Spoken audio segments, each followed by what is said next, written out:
On m'entend? Oui, ça va? Alors, bonsoir tout le monde. Je me présente, je suis Samuel Thibault, je suis le directeur général de l'OASA Saint-Sacrement. Ça va être mon animateur aujourd'hui pour notre séance politique de la soirée. Avant de débuter, je veux juste vous dire qu'on tourne également, la caméra est juste là, on tourne. Donc, faites attention, surtout les gens qui sont proches de la caméra, de ne pas trop parler pendant la soirée, parce qu'on va vous entendre, ça va être super le fun, vous allez jouer un peu mal dans tout ça. Non. Donc, voilà. Puis, on vous a remis des petites consignes pour la soirée. Je vais y revenir tantôt.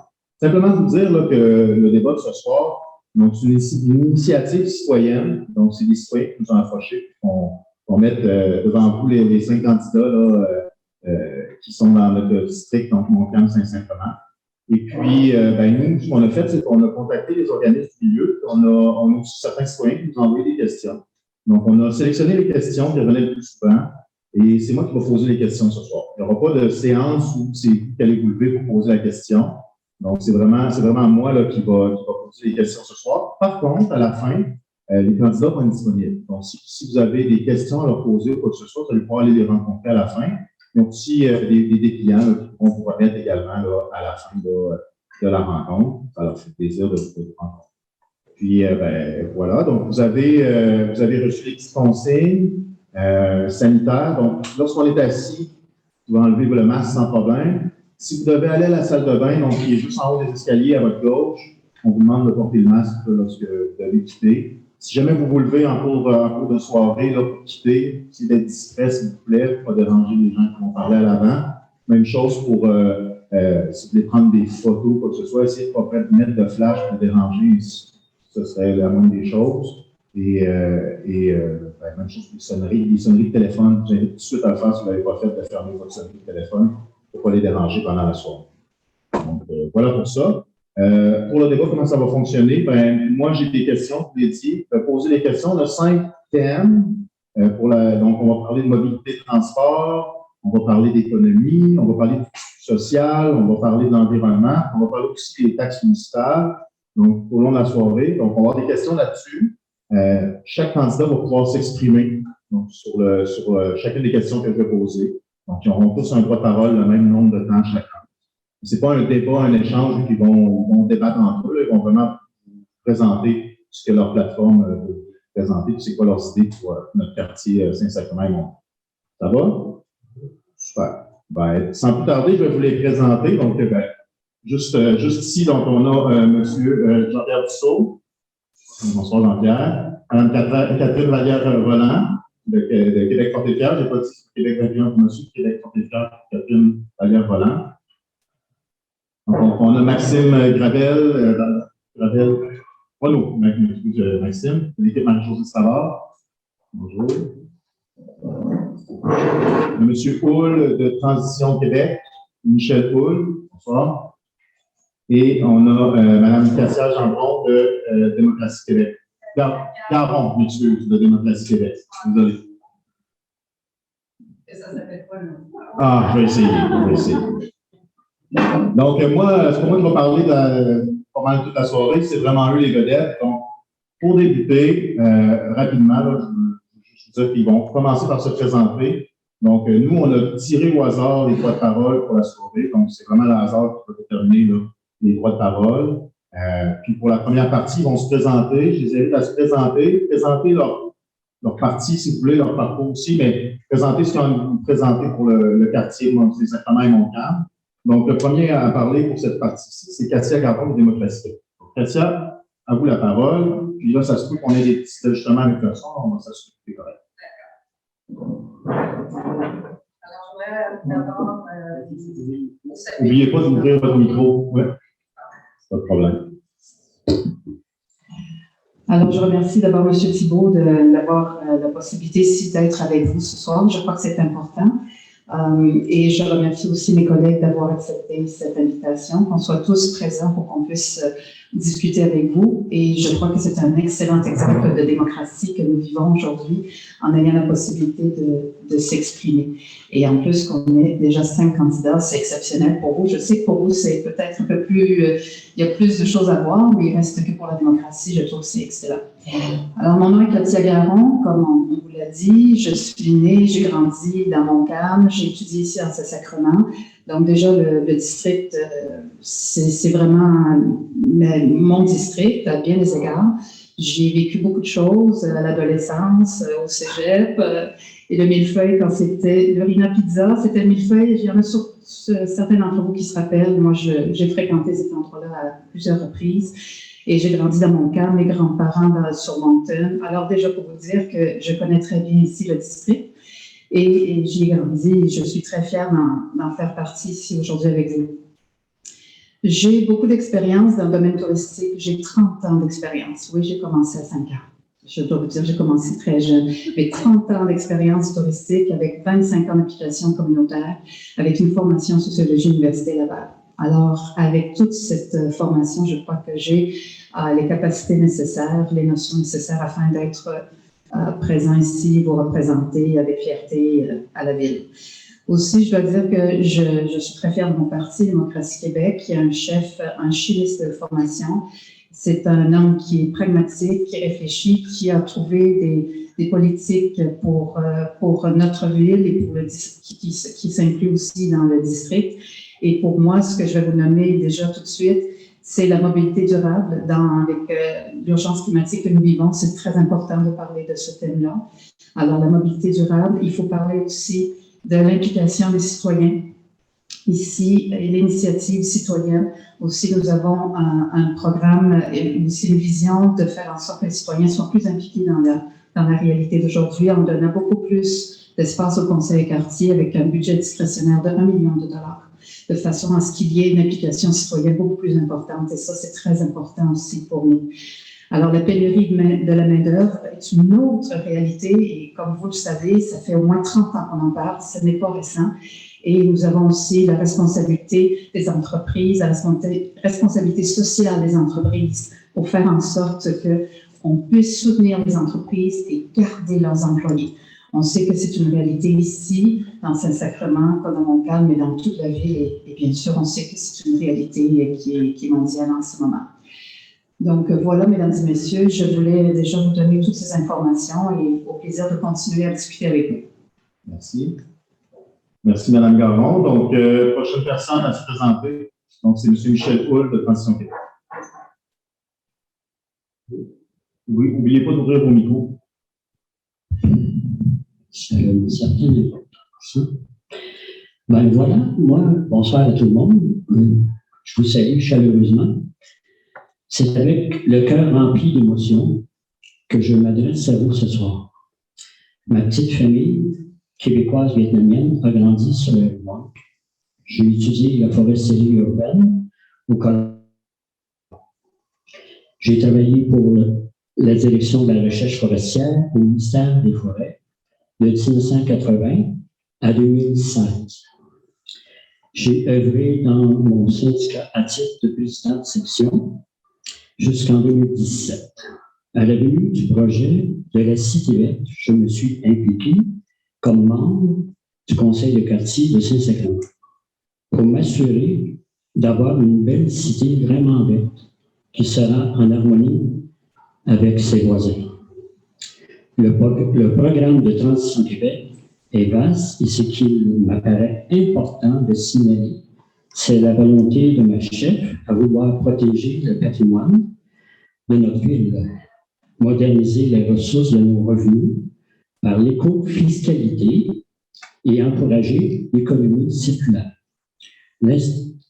Instaurer la gratuité du transport en commun et bonifier le réseau de voies réservées aux vélos. Mes engagements sont inscrits dans mon petit dépliant et consistent essentiellement en quatre projets. Je me battrai bec et ongles pour protéger les arbres matures en particulier lors de la construction du tramway. Je milite pour transformer l'Église Saint-Sacrement en un centre communautaire éco-responsable. Voilà. Et puis, sachez que moi, je suis très, très, très militant de par mon engagement, de par mon mission. Voilà. Vous savez que le quartier remporte la palme, si le quartier Montcalm Saint-Sacrement, au Canada, de la plus grande concentration de citoyens qui ont eu 20 ans à plusieurs reprises. Dans ce contexte, je suis leur Benjamin. Un projet pilote, je veux partir d'un projet pilote pour contrer la solitude chez nos aînés en RPA et en CHSLD. Finalement, je souhaite développer un réseau de pistes cyclables sécuritaires en harmonie avec notre programme de parti. Nos futurs élus se doivent d'avoir comme priorité la protection de notre patrimoine et de notre environnement, en étant résolument proactifs, en encourageant l'économie circulaire et l'éco-fiscalité. En terminant, il me tient à cœur de remercier Yvon pour son dévouement à notre communauté. Merci. Merci, Michel Houle. Donc, maintenant, c'est au tour de Maxime Gravel-Renault pour se présenter et présenter son parti. Bonsoir. Ton micro. Bonsoir. Donc, merci d'être présent ce soir. Merci pour l'organisation du débat. Je me présente, Maxime Gravel-Renault. Moi, je suis arrivé à Québec en 2010. Je viens de Montréal, on ne peut pas être parfait. Mais, dans le fond, c'était pour des études en arpentage. Finalement, j'ai changé en sciences politiques. Pendant ce temps-là, pendant mes études, moi, j'ai travaillé à la quincaillerie Saint-Sacrement. C'est vraiment là que j'ai découvert, en fait, le quartier, puis même la ville de Québec. C'est là que je me suis un petit peu, que j'ai commencé à m'impliquer, notamment avec les loisirs, là, pour donner un coup de main pendant les fêtes de quartier. C'est là également que j'ai rencontré M. Bussière, dans le fond. Puis, à la fin de mon bac en sciences politiques, j'ai demandé des conseils à M. Bussière. Finalement, il m'a engagé pour un premier contrat de 3 mois. J'ai quand même fait 3 ans avec lui, finalement, parce qu'on a développé une bonne chimie, je dirais. Ça m'a permis ensuite de devenir conseiller en consultation publique à la Ville de Québec. Donc, d'approfondir un peu mes connaissances de l'appareil administratif de la Ville. Je me suis occupé un petit peu plus dans la Haute-Saint-Charles, mais j'ai trouvé ça vraiment intéressant parce que ça m'a fait découvrir une autre partie de la Ville de Québec que je ne connaissais pas. Puis je me suis aussi rendu compte que les préoccupations des citoyens et des citoyennes, ça ressemblait vraiment beaucoup à ce qu'on avait ici dans Montcalm, dans Saint-Sacrement, dans la cité Limoilou. Après 2 ans comme conseiller en consultation publique, avec la COVID, comme tout le monde, ça apporte des fois peut-être une réflexion. Et puis là, je me suis dit, je veux revenir en politique. Alors, c'est ce que j'ai fait. Je suis redevenu l'adjoint de M. Bussière parce qu'on aimait bien travailler ensemble. Et puis, quand il a décidé de prendre sa retraite, moi, je me suis dit, c'est le moment pour moi de me lancer. C'est là que j'ai rencontré Marie-Josée Savard. Je la connaissais déjà un petit peu quand même pour l'avoir côtoyée, que ce soit au travail ou dans les conseils. Et puis, je trouvais que c'était vraiment la femme qui était prête à diriger Québec, celle qu'il nous fallait pour permettre à Québec d'aller plus loin. Présentement, nous, ça va bien à Québec. Il faut garder cet élan-là. On sent aussi un nouveau dynamisme, je vous dirais, par rapport à l'environnement. Notamment, l'avenue du tramway, c'est vraiment le projet principal qu'on va devoir porter. Moi, c'est un projet auquel on croit absolument, qui va nous permettre aussi pour le district, pour les quartiers Montcalm, Saint-Sacrement, mais l'ensemble de la ville, en fait, de vraiment venir bonifier notre mobilité pour la rendre plus durable, mais aussi ça va nous permettre de repenser vraiment notre aménagement du territoire, qui est un dossier qui me plaît beaucoup également. On n'oublie pas non plus, puis j'ai appris ça avec M. Bussière, c'est de toujours travailler avec les organismes. C'est vraiment nos partenaires qui sont sur le terrain, qui sont les spécialistes dans leur domaine. C'est très important toujours de continuer à les soutenir dans leur mission. Donc, ça résume pas mal le tout, puis j'ai bien hâte de participer au débat de ce soir. Merci. Merci, Maxime. Donc, maintenant, Catherine Vallière-Roland, de Québec Progrès.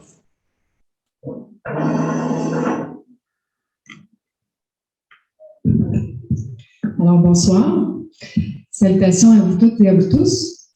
D'entrée de jeu, j'aimerais prendre un petit moment pour souligner, parce qu'on aspire tous ici dans Montcalm et Saint-Sacrement à représenter les citoyens à l'hôtel de ville, les 28 années de service d'Yvon Bussière. Son engagement est remarquable et même s'il n'est pas ici ce soir, moi, je lui souhaite le meilleur pour la suite des choses. Je tiens aussi à remercier le Centre de loisirs Saint-Sacrement pour l'organisation de ce débat, qui fait absolument un travail remarquable là, dans le quartier depuis plusieurs années. Alors, merci. Puis à vous, citoyens qui êtes ici, et certains membres de mon équipe qui sont expérimentés, compétents. Sans eux, je n'aurais pas pu remplir l'ensemble des objectifs que je m'étais fixés là, durant cette campagne. Alors, merci de votre présence. Alors, je me présente avec Bruno Marchand, avec une équipe de 13 candidates et 8 candidats qui sont compétents et qui connaissent leur district sur le bout de leurs doigts. Bruno, c'est un leader qui a du charisme, qui sait écouter, communiquer, parler aux gens sans les juger. Il est à la fois visionnaire et lucide, capable d'être ferme à certains moments, mais en même temps, il est fiable et il est pragmatique. Un candidat qui aspire à diriger la ville de Québec doit, à mon avis, avoir l'ensemble de ses qualités et il doit également avoir l'étoffe d'un maire. Et c'est ce que représente Bruno à mes yeux. Pour ma part, je travaille dans le milieu des droits de la personne et des affaires autochtones au ministère des Relations internationales depuis plusieurs années. Et je suis enracinée dans Montcalm et Saint-Sacrement depuis maintenant 30 ans. Donc, j'ai siégé sur différents comités, conseil d'administration du CPE et PIO, également le conseil d'établissement de l'école primaire de mes enfants, l'école Annébert. Sur différentes questions comme la sécurité routière, la mobilité active, la participation citoyenne, la ville n'a pas été à l'écoute. J'ai donc décidé de me lancer en politique municipale pour pouvoir mieux représenter la voix des citoyens à l'hôtel de ville. Et notre district, vous le savez peut-être, est en transition. Et selon les plus récentes données du recensement, il y a 1 personne sur 3 qui a plus de 65 ans, mais il y a également plusieurs familles qui sont venues s'installer. Et maintenant, on voit de plus en plus d'immigrants. Et on en a, dans le district, on a un nombre plus élevé même d'immigrants que dans le reste de la ville de Québec, qui correspond à environ 10 %. Donc, c'est donc que notre population se diversifie et s'enrichit. J'ai envie d'améliorer notre qualité de vie en revitalisant nos cœurs de quartier. Et je propose de développer avec vous, avec la collaboration des résidents, des organismes, des commerçants que j'ai eu le plaisir de rencontrer, des projets qui vont permettre aux citoyens de se réapproprier leur quartier. Des rues commerciales vivantes, des places publiques attrayantes et sécuritaires, un réseau de rues conviviales et pour jouer, un soutien aux initiatives des citoyens pour des quartiers plus beaux et préserver des espaces verts aussi, notamment à QHS. Alors, comme conseillère municipale, je m'engage à être à votre écoute, à concrétiser les promesses qui ont été faites dans le passé et à développer tout le potentiel de nos quartiers. Merci, Catherine.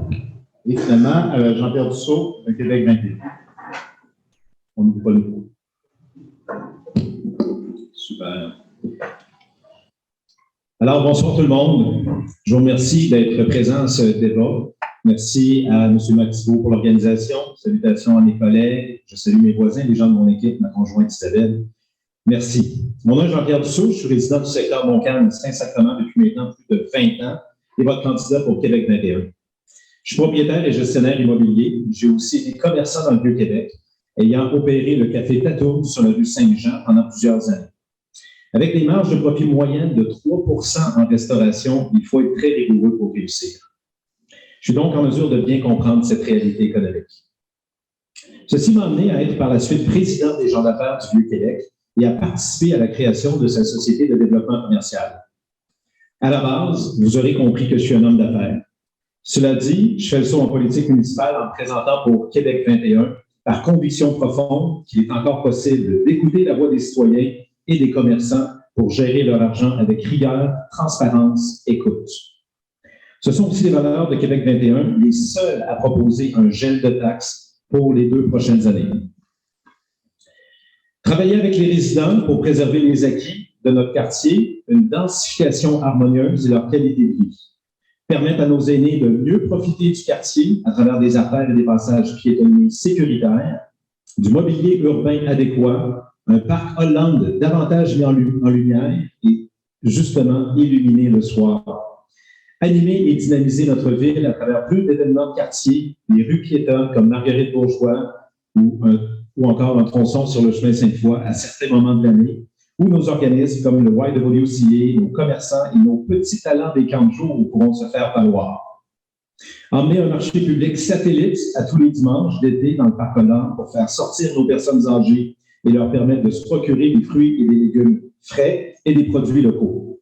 Pourquoi ne pas y ajouter des concerts de musique classique et en faire une très belle sortie pour nos résidents du Samuel Hollande et du Gibraltar, entre autres? C'est de s'assurer que nos rues et trottoirs soient adéquatement déneigés, les rendant ainsi sécuritaires pour tous. C'est de limiter la circulation de transit dans nos rues transversales et de mieux contrôler les limites de vitesse. Enfin, je me présente parce que j'aime mon quartier, son histoire, ses gens, ses arbres et sa démocratie.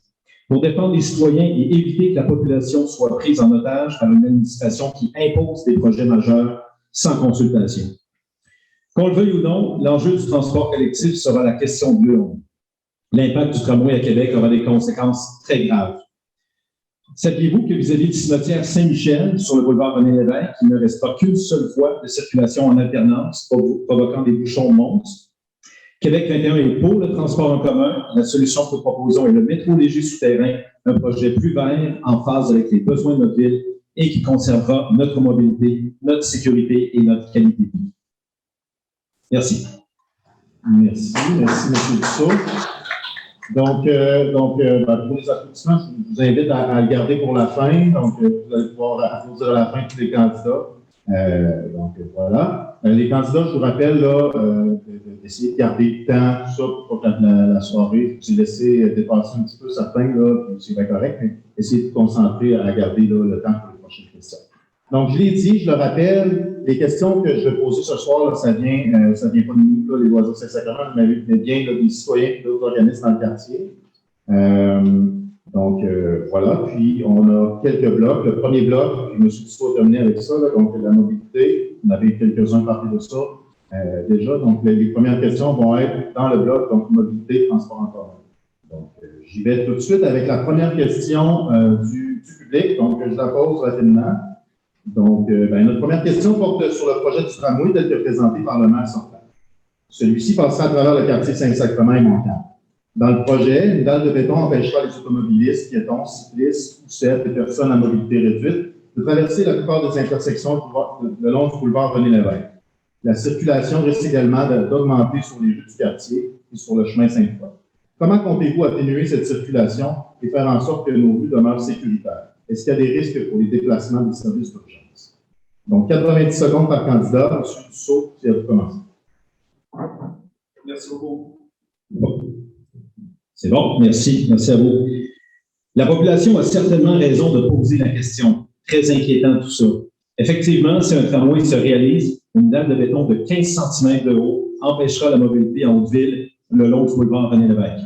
En fait, c'est 148 intersections au total qui seront condamnées à Québec le long du tracé, empêchant les gens de tourner à gauche.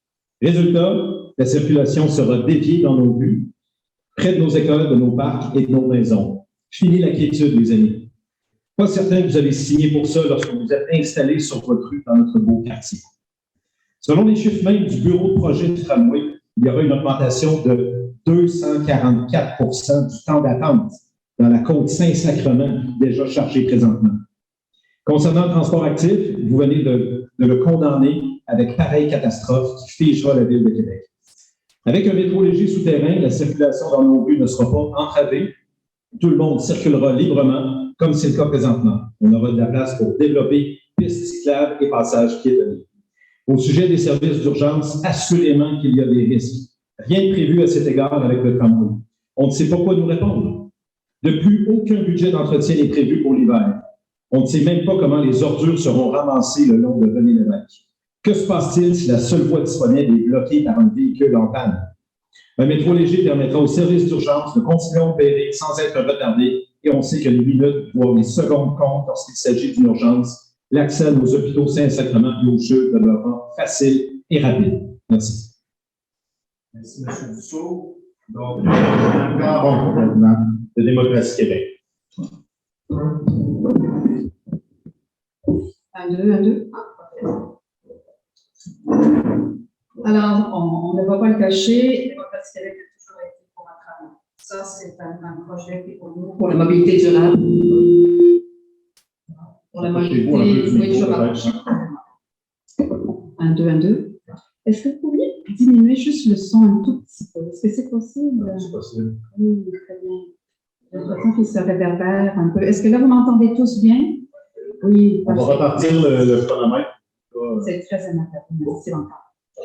Alors, comme je disais, mesdames et messieurs, Démocratie Québec a toujours été en faveur d'un tramway. Ça a été toujours un projet déjà il y a plusieurs années qui avait été présenté. Et c'est pourquoi nous continuons à croire que c'est la meilleure solution pour la mobilité durable. Il faut seulement changer certaines choses du projet. Et ça, au moment du porte-à-porte que j'ai fait et que je fais depuis le mois de juillet, nous en avons parlé avec plusieurs citoyens et la plateforme n'est pas nécessaire. Et nous croyons que la plateforme doit être enlevée justement pour faciliter les services d'urgence de circuler, pour faciliter les piétons, pour faciliter également les cyclistes pour circuler. Donc, cette plateforme, nous n'en avons pas besoin. Et si vous allez en Europe, vous allez avoir des tramways qui n'ont pas du tout, en Belgique, entre autres. Donc, on fait beaucoup de comparaisons avec l'Europe. Je crois qu'en ce moment, il faut simplement être ouvert et voir qu'il faut changer le projet qui est présenté à nous de façon à faire en sorte qu'il soit utile pour la population. Nous sommes dans une situation où il faut aller vers la mobilité durable et le tramway est la solution. Également, la coupe des arbres. Dans les engagements que j'ai pris, c'est aussi, nous sommes contre la coupe des arbres. Je suis contre la coupe des arbres, surtout la coupe des arbres centenaires que nous avons sur le boulevard de Lévesque, dans plusieurs autres endroits, dans les différents boisés que nous avons dans la ville. Alors, pour nous, la Démocratie Québec, c'est important de garder et de sauver les arbres. S'il faut que je m'enchaîne à un arbre sur René Lévesque, sachez que je le ferai. Parce que pour moi, je le défends. C'est écrit dans nos engagements, dans ceux de Démocratie Québec. Alors, en enlevant la plateforme, en ayant moins de place pour le stationnement, moins de voies pour les voitures sur René Lévesque, nous serons en mesure de pouvoir préserver les arbres. Et une autre chose dont nous n'avons pas parlé, c'est l'expropriation, qui est une préoccupation. Merci. Alors, merci, Sam. Donc, maintenant, M. Michel Foul de France. Oui, bon. Écoutez, moi, c'est pas compris. La population du district Montcalm-Saint-Sacrement n'a jamais été consultée pour savoir si elle voulait ou pas une dalle de béton. Il y a un risque sérieux pour la circulation des ambulances, exemple. Cela est dû au fait qu'elles devront faire un détour à cause des fameuses dalles. Nous savons tous que la vie ne tient qu'à un fil. Souvent, le temps est un facteur déterminant entre sauver une vie ou ne pas la sauver. Cette dalle augmentera à vitesse grand V le risque qu'une résidence soit rasée par les flammes dû au retard des services d'incendie causés toujours par cette dalle de béton. Il sera difficile pour les aînés ainsi que les parents avec leurs poucettes de contourner cet obstacle. Le détour que cela imposera sera décourageant pour eux. Transition Québec ne veut pas d'un tramway avec une dalle de béton. De plus, elle séparera les quartiers en plusieurs petits ghettos et nuira à la fluidité des échanges entre les voisins. Avec Transition Québec, le tramway sera au même niveau que l'ensemble des rues qu'il croisera. Voilà. Merci beaucoup, M. Houle. Donc, Mme Catherine Taillère-Volant, de Québec.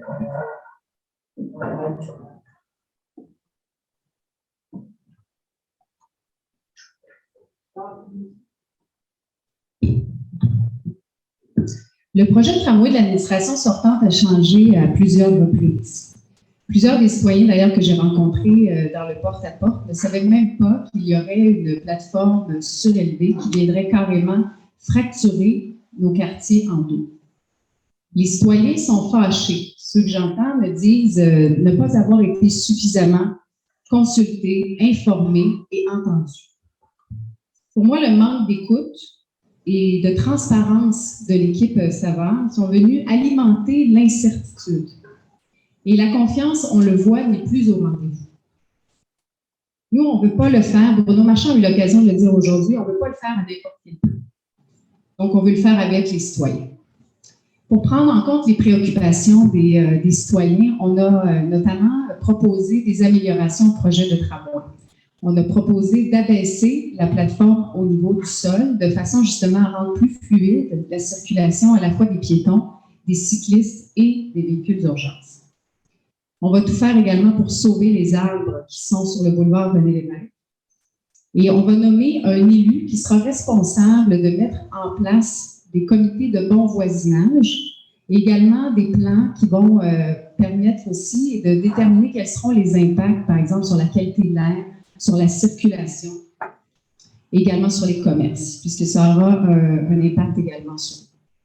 Le projet de Métroval, ce n'est pas une alternative crédible. Il apparaît plus difficile, voire même impossible de réaliser ce projet sans couper d'arbres, sans ouvrir de rue, dans le respect du coût et des chantiers du tramway. Merci. Finalement, Maxime Gravel-Renaud de l'équipe Manchester. Merci.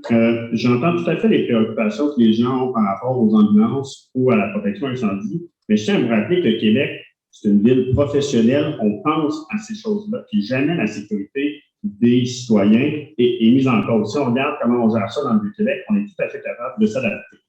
Par la suite, je veux vous préciser que la plateforme, elle est là pour justement assurer la priorité pour que le tramway soit en site propre, pour que justement, il n'y ait pas à tout bout de champ un véhicule qui puisse venir s'y mettre et le bloquer. Et ça aussi, c'est une question de sécurité. Il va y avoir dans le tronçon de Miran jusqu'à Belvédère 14 traverses piétonnes.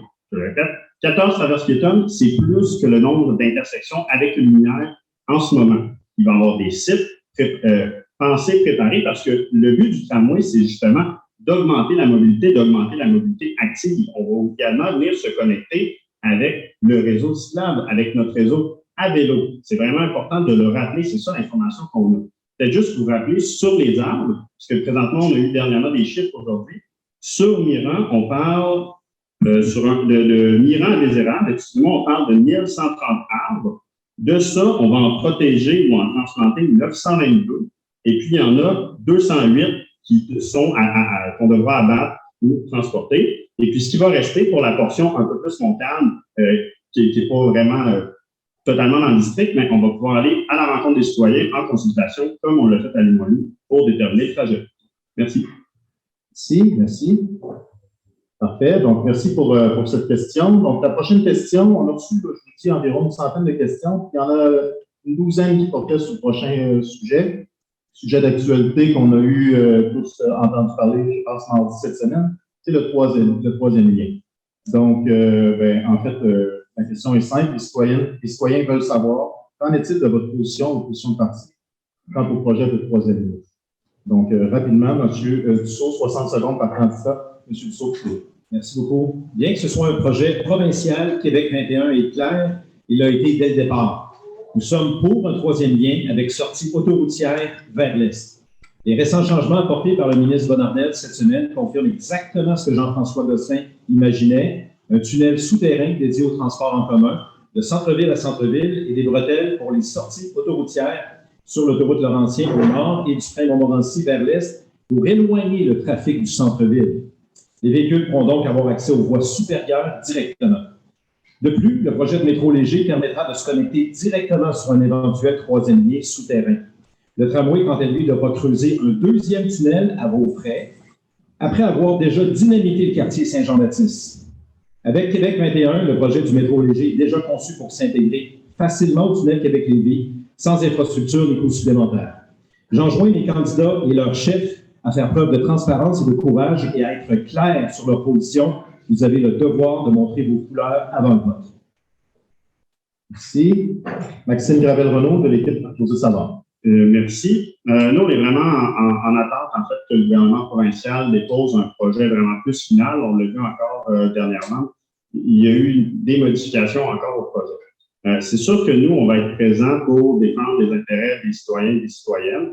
On peut penser, par exemple, à la circulation de transit. On en vit ici dans les quartiers centraux. Donc, c'est tout à fait légitime d'avoir cette préoccupation-là pour les quartiers, et ce, malgré la sortie là, qui ne sera pas dans le Saint-Roch, mais qui sera un peu plus loin.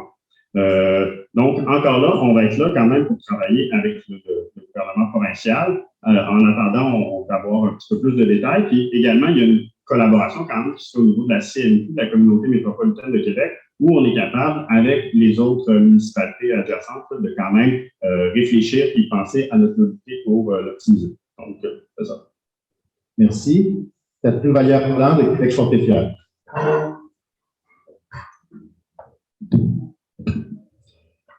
Alors, dans le projet de troisième lien, il y a plusieurs éléments qui sont pour nous très préoccupants. Ce projet ne sera pas bon pour la Ville de Québec s'il favorise entre autres l'étalement urbain, la destruction des terres arables ou encore la congestion dans les quartiers centraux. Ce ne sera pas un bon projet non plus si le bureau d'audience publique sur l'environnement en vient à la conclusion qu'il va avoir des impacts environnementaux importants ou encore s'il nous empêche de réaliser des projets qu'on a envie de réaliser, comme par exemple la transformation de l'autoroute Laurentienne en boulevard urbain. À Québec-Fort-et-Fier, on est en faveur du principe d'une interconnexion inter-villes structurée, mais on ne voit pas encore comment le troisième lien pourrait permettre de répondre justement aux défis qui sont les nôtres sans avoir d'impact important sur les citoyens de la Ville de Québec. Et le fait que le gouvernement du Québec a changé son fusil d'épaule et écarté la sortie d'Ancien-Roch démontre que le projet va continuer d'évoluer et qu'on avait raison, donc de se tenir debout sur ce point-là sans nous peinturer dans le coin. C'est au gouvernement du Québec de démontrer que c'est un bon projet et nous, on va négocier, on va demeurer un interlocuteur crédible pour défendre les intérêts des citoyens de la Ville de Québec. Merci. Merci. Katia Garon, maintenant, de Démocratie Québec. Alors, déjà, je pourrais dire que depuis le début, mon chef, Jean Rousseau, s'est prononcé contre le troisième lien. Et le troisième lien, vous savez qu'un tunnel qui relierait donc la rive sud de la rive nord accumulerait donc une plus grande circulation automobile et c'est justement ce qu'on veut éviter. Alors, nous avons toujours été pour un projet qui était un métro sous-fluvial, qui permettrait aux gens de Lévis de venir à Québec, donc par métro et d'arriver directement au centre-ville, mais à ce moment-là, en utilisant d'autres transports en commun. Si maintenant le gouvernement parle du troisième lien en utilisant le transport collectif aussi, ça va simplement ajouter encore de la circulation sur les autoroutes de la région de Québec et on va avoir dans 7 ans encore les mêmes problèmes. Tous les gens qui savent que dans les aménagements urbains, quand on ajoute des autoroutes, la seule chose qui va arriver, c'est encore l'étalement urbain, c'est encore une plus grande circulation qui aura un impact dans notre district sur les différents boulevards que nous avons. Donc, pour nous, il est absolument clair, notre idée a été claire dès le départ, que nous voulons un métro sous-fluvial pour permettre aux piétons d'arriver directement à Québec. Merci, Katia Garon. Maintenant, Michel Hull, de Transition Québec.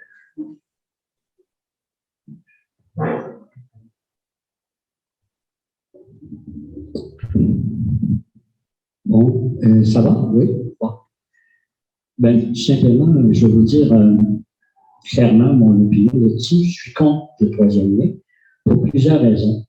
Sa venue accroîtra les gaz à effet de serre, contribuera à l'étalement urbain en favorisant la construction de bungalows sur nos plus belles terres agricoles du Québec. Et finalement, le coût pharaonique de 10 milliards nous privera de 150 ans de transport en commun gratuit. Ça ne sera pas plus long que ça, moi, on est contre. C'est clair que cet argent-là, elle peut être utilisé à bon escient. Et puis, il faut penser à notre Terre, notre planète qui se meurt. Il faut penser à essayer de moins polluer possible. Voilà. Merci, M. Hull. Donc, dernière question en lien avec le transport et la mobilité, une question citoyenne. Donc, entre le chemin Sainte-Foy et la côte de la Pente-Douce, la circulation est très compliquée. On parle ici des avenues Belvédère, Calvissa, la Vallée. La circulation se fait dans les deux sens entre les automobiles stationnées. Les cyclistes qui s'y aventurent doivent zigzaguer entre les voitures et les autobus, tentent eux-mêmes de se payer un passage. Comment pouvez-vous régler ce problème? Et plus globalement, avez-vous un plan pour harmoniser la circulation et la cohabitation entre le transport actif, le transport en commun et le transport automobile dans Montcalm et Saint-Sacrement? Donc, 90 secondes par candidat. Michel Hull, de Transition Québec, le premier. Oui, bon, voilà, pour ce qui est de moi, je suis cycliste depuis longtemps. J'habite à proximité des avenues Calvissa-la-Vallée de Belvédère. J'utilise presque quotidiennement la petite piste cyclable de la Pente-Douce.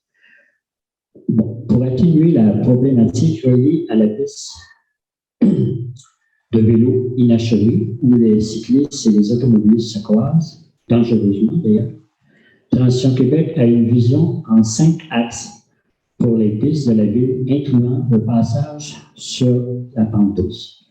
Il est convenu dans notre programme que toutes les pistes seront séparées et protégées de la route et elles auront 2,3 à 3 mètres de large et seront entretenus été comme hiver.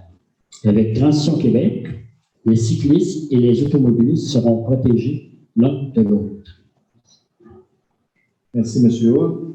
Donc, Maxime Gravel-Renaud de l'équipe Anne-Josée Savard. Merci. Un de mes engagements, moi, c'est de revoir le lien cyclable de la pente douce. Un autre de mes engagements, en fait, c'est de repenser le chemin Sainte-Foy. Je voudrais vraiment, partant de l'université jusqu'à Cartier, là, ça déborde un peu le district, mais bon. L'idée, c'est vraiment de repenser notre mobilité, en fait. Puis c'est en lien également avec l'avenue du tramway qui, on le sait, va venir modifier nos habitudes de déplacement.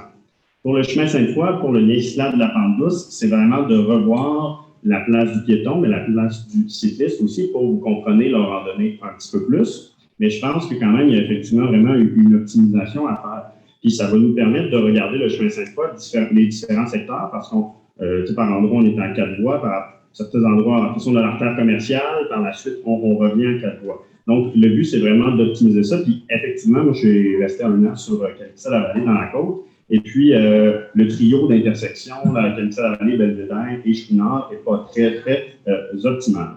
Présentement, à la ville, il y a déjà la vision de la mobilité active. En fait, les consultations ont eu lieu. Il semblerait que bientôt, on va pouvoir déposer une première vision qui va pouvoir retourner en consultation. Donc, ça va également venir nous donner des moyens pour concrétiser, en fait, comment on va la mettre en application. Puis, bien sûr, je crois que cette démarche-là, il faut la faire en consultant les citoyens et puis en s'assurant que tout le monde, là, il retrouve son compte pour une meilleure mobilité active là, dans le calme et dans Saint-Sacrement. Merci. Catherine Vallière-Volant de Québec Fort et Fier. Merci. Cette question-là, elle est vraiment importante pour moi parce que c'est le dossier sur lequel j'ai le plus travaillé lorsque j'étais sur le conseil d'établissement de l'école Adébert. La sécurité sur le chemin Sainte-Foy, elle est particulièrement problématique. Il y a eu 3 accidents mortels qui ont été répertoriés depuis 2015 sur cette artère-là. Et l'administration sortante a reconnu qu'il y avait en effet un problème, mais selon un rapport du conseil de quartier Montcalm, la ville n'a pas proposé de moyens spécifiques et d'échéanciers aussi précis pour essayer de remédier à ce problème. Et en plus, les rapports d'accidents n'ont pas été rendus disponibles et accessibles à la population. Donc, à notre sens, c'est un exemple du manque de transparence de l'administration. Et pour nous, on a proposé pour améliorer la situation 16 mesures que vous pourrez consulter, mais sur cette question plus spécifique, on va agir sur 3 fronts. Donc, dans un premier temps, bonifier le réseau de pistes cyclables pour qu'il soit plus attractif, pour qu'il soit plus efficace et sécuritaire, et modifier au besoin la signalisation existante. On va aussi renforcer la présence policière pour qu'elle puisse sanctionner aussi les comportements qui contreviennent au code de sécurité routière. Enfin, on va mener une campagne de sensibilisation plus ciblée, autant auprès des automobilistes que des cyclistes, de façon justement à faire changer ces comportements, puisqu'on sait que la répression n'est pas suffisante.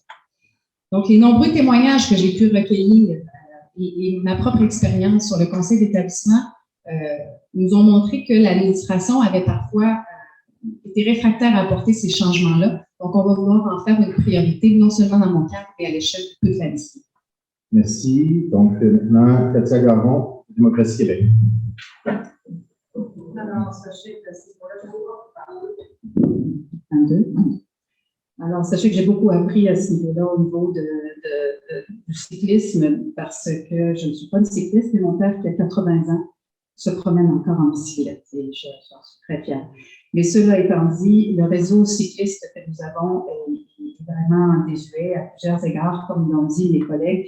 Je crois qu'il faut absolument améliorer les infrastructures et s'assurer aussi de la sécurité entre les cyclistes, les piétons et les automobilistes. Au cours de mon porte-à-porte, toujours, les gens m'ont parlé de cette préoccupation-là et aussi des automobilistes qui ne respectent pas non plus les vitesses, les limites de vitesse, et ça a un impact sur les cyclistes également, qui doivent aussi respecter leurs corridors. C'est pourquoi Démocratie Québec propose des corridors spécifiques pour les vélos. Un réseau express de vélos avec une infrastructure qui soit beaucoup plus importante que celle que nous avons en ce moment, et s'assurer justement de pouvoir faire en sorte que, par exemple, au niveau de la pente douce, nous puissions continuer donc la piste cyclable sur la rue Joffre, pour ensuite se rendre jusqu'à Père-Marion.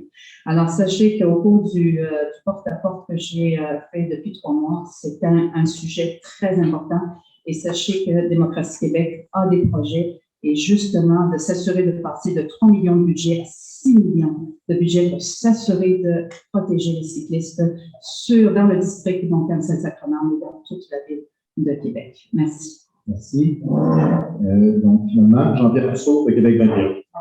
Merci. Québec 21 propose d'être à l'écoute et de consulter les gens du secteur, mais des réelles consultations, pas bidons. D'ailleurs, nous promettons une consultation publique en ce qui concerne notre projet de métro léger dans les 100 premiers jours de notre mandat. Pour une fois, vous serez réellement entendus. Dans ce cas précis, nous pensons que ces deux rues parallèles pourraient être chacune à sens unique.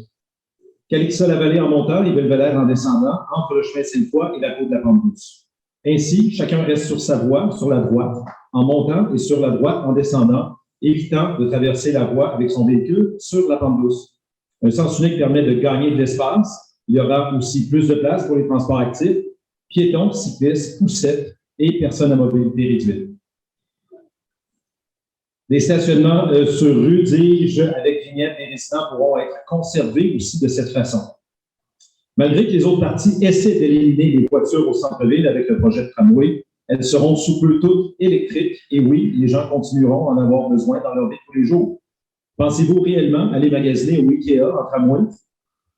Tel que déjà démontré de façon générale, un métro léger souterrain permettra d'harmoniser la circulation et favorisera la cohabitation entre le transport actif et le transport automobile dans Montcalm-Saint-Sacrement. C'est simple, il y aura plus de place. La composante du transport en commun ne sera plus dans l'équation, nous serons en souterrain. En terminant, voilà sans doute la plus belle façon d'harmoniser la circulation et la cohabitation entre tous, avec encore plus de place pour notre transport actif en toute sécurité. Merci. Donc, c'est ce qui met un terme au premier volet, si vous voulez, donc la mobilité et le transport. Donc, on va tomber dans le thème de l'économie pour le prochain bloc. Donc, la prochaine question, c'est un mélange entre une question d'un commerçant et une question d'un citoyen. Donc, j'y vais. Donc, au cours des dernières années, certains commerces du chemin Sainte-Foy ont dû fermer leurs portes. La plupart des résidences d'habitation pour retraités du secteur, Hollande et Gibraltar, pour nommer ceux-là, incluent leur propre commerce et services dans même leur immeuble. On amène donc plus de gens dans le quartier, mais les commerces ferment malgré. Que comptez-vous faire pour rendre le quartier plus attrayant pour les clients, faire en sorte de donner un nouveau souffle à notre économie? Est-ce possible d'attirer de nouveaux commerces? Comment la ville peut-elle s'y prendre? Catherine Vallière-Roland, de Québec Porte-et-Fier, depuis 90 secondes par candidat.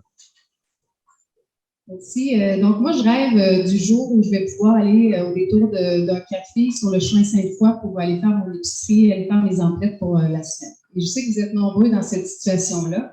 Et c'est pourquoi j'en ai fait un engagement pour le district. Donc, à Québec Porte-et-Fier, on va vouloir poser des actions concrètes dans les prochaines années pour aider les commerçants et aussi rendre nos rues commerciales plus attrayantes. Donc, on va faire de l'avenue Belvédère entre la Grande Allée et le boulevard René-Lévesque une rue conviviale. Également, on va proposer des mesures d'apaisement de la circulation, de réduction du bruit, de verdissement et d'embellissement sur le chemin Sainte-Foy entre les avenues Ernest Gagnon et l'avenue de Vigny. On va soutenir les commerçants existants, notamment en abaissant leur fardeau fiscal et aussi en assouplissant la réglementation municipale de façon à ce qu'ils puissent apporter des améliorations et faire des rénovations. On va s'assurer aussi d'avoir une équipe de développement économique dans les bureaux d'arrondissement. Donc, ce qu'on souhaite, c'est d'avoir que les commerçants puissent compter sur une personne qui connaisse le terrain, leur réalité, qui va agir comme guichet unique auprès des autres services de la Ville de Québec pour donner aussi une meilleure communication et aussi un meilleur accès au programme. On va adopter aussi des mesures pour encourager le développement de pôles commerciaux, diversifier et l'arrivée de nouveaux petits commerces de proximité qui répondent aux besoins des gens. Donc, parce que pour nous, dans un quartier, un cœur de quartier, bas, c'est tout le quartier qui est vivant. Merci. Merci. Katia Garon, Démocratie Québec.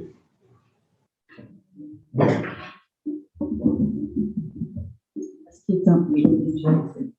Alors, écoutez, pour moi aussi, c'est la même chose. Je suis d'accord avec tout ce que Catherine vient de dénoncer aussi. Et nous, le rôle de l'Église du Très-Saint-Sacrement est très important dans le développement. Si on est en mesure de pouvoir justement préserver l'Église, en faire un centre culturel communautaire, à ce moment-là, on va pouvoir élaborer un plus grand de plus grands trottoirs. On va pouvoir aussi faire en sorte qu'un centre culturel attire d'autres gens ici dans le quartier. Et je crois que ça va être un point important dont on va parler aussi quand on parlera d'église. Mais moi, je crois bien que l'église a un rôle à jouer. Et à ce moment-là, on rendra le site beaucoup plus dynamique. Et il y a beaucoup de familles, comme l'ont mentionné aussi les collègues, il y a beaucoup de familles qui maintenant sont installées dans Montcalm et dans Saint-Sacrement. Et beaucoup de ces familles m'ont expliqué qu'ils ne voulaient pas se rendre sur le chemin Sainte-Foy dû à la vitesse automobile, dû au fait que les trottoirs n'étaient pas accessibles. Et ça, on le sait que pour les aînés, c'est la même chose. Donc, il faut vraiment un réaménagement des trottoirs, une meilleure signalisation, une église qui est là, qui est forte avec son centre communautaire, sa salle de concert, même les garderies, pourquoi pas, même un CPE, avec les loisirs Saint-Sacrement, il y aura beaucoup de projets, donc ça fera en sorte qu'il y aura un dynamisme et les espaces verts que nous voulons aussi dans la démocratie Québec, à 500 mètres des habitants, va faire en sorte qu'il y aura beaucoup plus d'interaction et ce sera un quartier vraiment où ce sera agréable parce que déjà vous avez des commerces extraordinaires et ceux-là valent d'être valorisés, mais en plus on ajoutant d'autres commerces et je crois que l'Église peut jouer ce rôle-là. Merci. Jean-Pierre Dussault, le Québec 21. Merci. Premièrement, Québec 21 veut donner de l'oxygène aux commerçants en proposant un gel de taxes sur 2 ans pour favoriser la relance économique. Nous sommes le seul parti à le faire. Nous avons aussi annoncé cette semaine la voix des commerçants pour ouvrir les communications dans chaque district. Pour rendre le quartier attrayant pour les clients et pour faire en sorte de donner un nouveau souffle à l'économie du secteur, il faut que les gens pensent à nous pour faire leurs emplettes, aller relaxer, marcher, voir du monde, se divertir. Rendre agréable et sécuritaire la circulation aux piétons dans notre axe commercial. Il y a l'accessibilité et les incitatifs tels que des supports à vélo, des trottoirs en bonne condition et bien déneigés l'hiver, mais aussi des espaces de stationnement gratuits pour de courtes périodes, tels que 30 minutes, sur le chemin Sainte-Foy, la principale zone commerciale. Rendre aussi le grand stationnement derrière la caisse des jardins gratuit durant certains moments.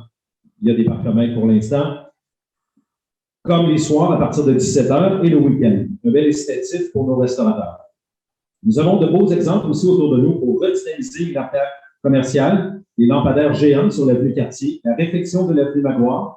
Ce sera notre tour de penser à redéployer le tronçon commercial d'est en ouest de l'avenue de Vigny à Ernest Gagnon, sans oublier Marguerite-Bourgeois. Une place publique sera considérée un lieu rassembleur comme peut-être le terrain vacant au coin de Marguerite-Bourgeois et du chemin Sainte-Foy s'il est encore disponible. Enfin, pourquoi ne pas mettre les citoyens en lien, les citoyens du quartier, dis-je, le conseil de quartier et l'association des gens d'affaires, l'AGA,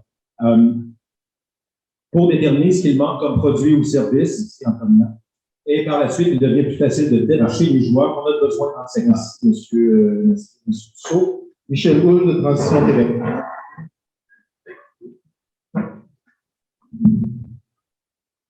Oui, ce que j'aime le plus, c'est la proximité de nos petits commerces.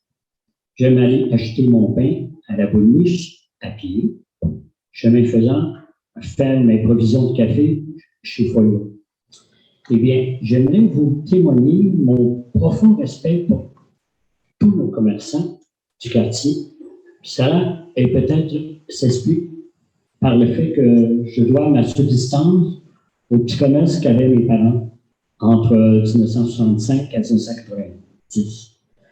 Dans le quartier Villeray, à proximité du marché Jean-Thomas, moi. Nous, de Transition Québec, reconnaissons la faible empreinte écologique des petits commerces. Et nous voulons baisser leurs taxes. Nous voulons serrer la vis, par contre, aux magasins de grande surface qui font une compétition injuste à nos commerçants locaux. Voilà. Merci. Finalement, Maxime Gravel-Renaud, pour l'équipe à la Merci. Premièrement, je tiens juste à mentionner que quand on s'engage, parce que quand on s'engage à baisser les taxes des commerçants, ben, au final, c'est les citoyens qui payent. Donc, d'après moi, il faudrait faire également les deux si on veut s'engager pour vraiment être conséquent. Par la suite, ce qu'il faut faire, c'est continuer de soutenir les commerçants dans la volonté qu'ils veulent en faire. Ici, les commerçants ne souhaitent pas avoir de société de développement commercial parce qu'ils doivent également s'engager à fournir un certain montant, mais présentement, ce n'est pas la vision qu'ils souhaitent avoir. Par contre, ils ont quand même déjà accès à des programmes de subvention, que ce soit par exemple pour la décoration ou encore dans le soutien de certains événements, comme on a eu un petit peu plus tôt cet été, justement ici dans le parc de Saint-Sacrement où les commerçants étaient présents. Effectivement, de revoir le chemin Sainte-Foy, ça ne lui ferait pas de mal. Moi, dans mon plan, dans ma vision, c'est certain qu'il y avait une attention particulière qui était donnée à cette portion-là. Il ne faut pas non plus oublier de continuer de développer le pôle Belvédère. Effectivement, il y a beaucoup d'intérêt. Le commerce principal qui manque, on le sait, c'est une épicerie. Ça avait été identifié même au temps de la CIDAC, je pense, en 1996, donc c'est assez longtemps. Il y a déjà eu des projets proposés, notamment où le Cottage Ross était situé. Par contre, il faut comprendre que la ville n'est pas un promoteur. Par contre, c'est certain que nous, pour accompagner un projet, ça peut être intéressant de le faire. Puis, moi, personnellement, je trouve que si certains commerces vont moins bien sur le chemin de Sainte-Foy, il y en a d'autres qui sont établis depuis longtemps, puis ça, c'est grâce aux citoyens et citoyennes qui sont sur le terrain. Merci. Merci. Donc, la prochaine question vient d'un organisme de Montcalm, en économie. Donc, la pénurie de main-d'œuvre touche les organismes et les commerces de notre pays. Que propose votre plateforme pour contrer, amoindrir l'impact de cette pénurie de main-d'œuvre? En d'autres mots, quel est le rôle de la ville sur votre administration pour soutenir les entreprises et les organismes qui sont tous durement touchés par celle-ci? Donc, Jean-Pierre Dussault de Québec 21. Ça sera 90 secondes. Merci. La pénurie de main-d'œuvre touche un problème de démographie. Notre population dans le district Montcalm-Saint-Sacrement est plus âgée et souvent très en forme. Pourquoi ne pas inciter nos commerçants avec des offres d'emploi adaptées aux personnes âgées? Chiffres plus courts de 3 heures, moins d'efforts physiques pour respecter leur capacité, programme de valorisation. Pour certains jeunes retraités, ça peut devenir une révélation. Même principe pour nos étudiants du Cégep Garneau, Saint-Laurent et Sainte-Foy, proximité, rendre attractif notre secteur et venir travailler dans un emploi étudiant en proposant un bel environnement proche dans un beau quartier. Une façon d'attirer par la suite les étudiants provenant des régions extérieures. La Ville peut aussi travailler de concert avec les 2 autres paliers du gouvernement provincial et fédéral pour favoriser l'immigration et l'intégration de nouveaux arrivants à Québec et pour qu'ils choisissent notre beau secteur. Un programme de prise en charge, d'encadrement, de stage avec nos organismes communautaires afin de leur donner le goût de rester ici avec nous. Merci. Merci. Michel Houle de Transition Québec.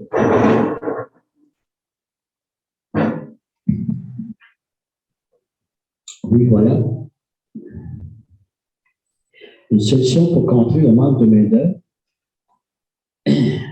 est que la municipalité relance le programme du réseau francophone d'Amérique. Cela encouragera des gens à venir étudier le français ici. Et comme Jackie Smith, ils tomberont en amour avec notre si belle capitale. Ils viendront possiblement s'y installer par contre, pour vraiment contrer la pénurie de main-d'œuvre à long terme. Cela passe par un objectif d'augmentation du nombre de personnes immigrantes dans notre ville, la création d'un bureau d'accueil et d'intégration des nouveaux aliments est plus que souhaitable. Développer et soutenir des événements valorisant les communautés immigrantes de Québec. Du temps où mes fils étaient ados, nous allions chaque année à la fête du Nouvel An vietnamien. Il est aussi possible à court terme, c'est une autre possibilité, d'encourager les aînés à retourner sur le marché du travail à temps partiel par un allègement des mesures fiscales. Merci. Katia Garon de Démocratie Québec. Alors, déjà, le plan de Démocratie Québec était de la responsabilité sociale des entreprises, que je mentionnais au départ dans la présentation.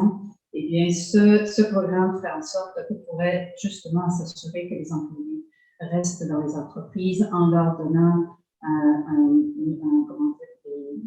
tous les services nécessaires déjà dans l'entreprise, favoriser aussi le travail et aussi le travail et aussi la famille, c'est-à-dire s'assurer que le travail ne soit pas à l'encontre de la famille, des priorités aussi de la famille, des soins, des soutiens psychologiques aussi pour leurs employés et qui fait en sorte qu'on peut avoir une rétention de ces employés. Alors, les entreprises doivent avoir un soutien aussi de la Ville avec ce programme qui permettrait justement de pallier à cette pénurie de main-d'œuvre, mais vous savez aussi que cette pénurie date depuis très longtemps et au Québec, c'est encore un problème beaucoup plus important.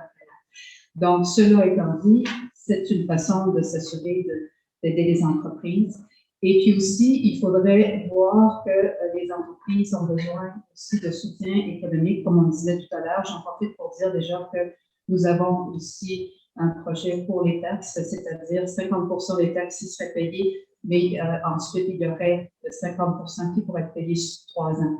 On ne peut pas se permettre, dans n'importe quelle entreprise, comme je sais, moi je gère une coopérative d'habitation, on augmente toujours le loyer chaque année, on ne peut pas se permettre de faire un gel de taxes. Donc, en augmentant peu à peu et en aidant les entreprises à développer. Mais la pénurie de main-d'œuvre, elle est là pour rester, il faut trouver, et nous avons trouvé le meilleur programme pour le faire. Merci. Merci. Donc, Maxime Gravel-Renaud, de l'équipe Marie-Josée Savard. Parfait. J'avais pas le même ordre, mais c'est bien correct. C'est certain que c'est aussi une question qui touche les gouvernements provinciaux ou fédéraux. Donc, travailler en collaboration avec eux. Notamment, ce qu'on a mentionné, c'est d'importer le programme d'immigration au Canada Atlantique, en fait, qui est un programme mis en place par le fédéral, mais qu'on peut adapter au Québec. Le but, c'est vraiment de faciliter les entreprises à aller chercher de la main-d'œuvre, de les aider dans ce processus-là. Sinon, c'est sûr de garder Québec attractif. C'est une belle ville sécuritaire, puis on a des moyens pour accueillir les nouveaux immigrants, les nouveaux arrivants, leur permettre vraiment de participer. La pénurie de main-d'œuvre, ça touche aussi beaucoup le communautaire, c'est les infirmières, c'est les préposés aux bénéficiaires. Donc, c'est certain, c'est pas un domaine que la ville intervient directement. Par contre, c'est sûr de garder la ville la plus abordable possible aussi, il faut passer par là. Merci. Maintenant, Catherine Vallière-Roland de Québec Protecteur. Merci. Alors, vous savez, la pénurie de main-d'œuvre, c'est un enjeu qui touche tous les secteurs d'activité. C'est une question qui est complexe et qui ne se résoudra pas avec un coup de baguette magique. Cette crise-là, elle est pour nous une occasion vraiment de sortir des sentiers battus, d'être plus créatifs et plus inclusifs également. Alors, on va se retrousser les manches et collaborer avec le gouvernement du Québec et le gouvernement du Canada pour que les aînés qui le souhaitent puissent bénéficier de mesures fiscales qui soient avantageuses pour réintégrer le marché du travail. On va aussi favoriser l'embauche de 200 personnes qui vivent en situation de handicap en soutenant à hauteur de 500 000 un organisme à but non lucratif qui s'appelle le groupe TAC et qui a pour mission de faciliter l'intégration socio-professionnelle de personnes avec des limitations fonctionnelles. Dans mon cas, les Saint-Sacrements, je pense aussi que les établissements d'enseignement peuvent vraiment, comme les cégeps par exemple, peuvent vraiment contribuer aussi à la solution. Donc, j'aimerais vraiment beaucoup travailler avec ces établissements-là pour voir comment ils peuvent soutenir les commerçants tout en s'assurant aussi de contribuer au développement de la formation et du développement professionnel des étudiants. Chose certaine, nous allons en faire une priorité. Avec Québec Fort et Fier, le maire pilotera aussi lui-même un comité permanent qui va se réunir une fois par mois, sur lequel va siéger aussi des membres non seulement du milieu des affaires, mais également du milieu de la recherche et du milieu de l'éducation. Donc, on va travailler évidemment à trouver encore plusieurs autres solutions novatrices pour lutter contre cet enjeu très complexe. Donc, voilà pour le bloc qui touche l'économie. Donc, le prochain bloc va toucher le tissu social, donc on l'a appelé comme ça. La première question, donc, concrètement, pour Montcalm et Saint-Sacrement, avez-vous des idées nouvelles pour favoriser la qualité de vie des aînés, notamment pour contrer l'isolement? Donc, rapidement, 60 secondes par candidat, Catherine Vallière-Roland de Québec Fort et Fier.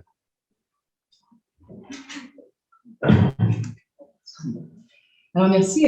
Tous les citoyens devraient avoir accès facilement à des installations nécessaires pour leur assurer de vivre dans leur quartier en santé le plus longtemps possible. Et Québec Fort et Fier ne veut pas penser pour les aînés. Alors, c'est pourquoi on va organiser à l'intérieur de notre premier mandat, à l'intérieur des 100 premiers jours, un grand sommet des aînés.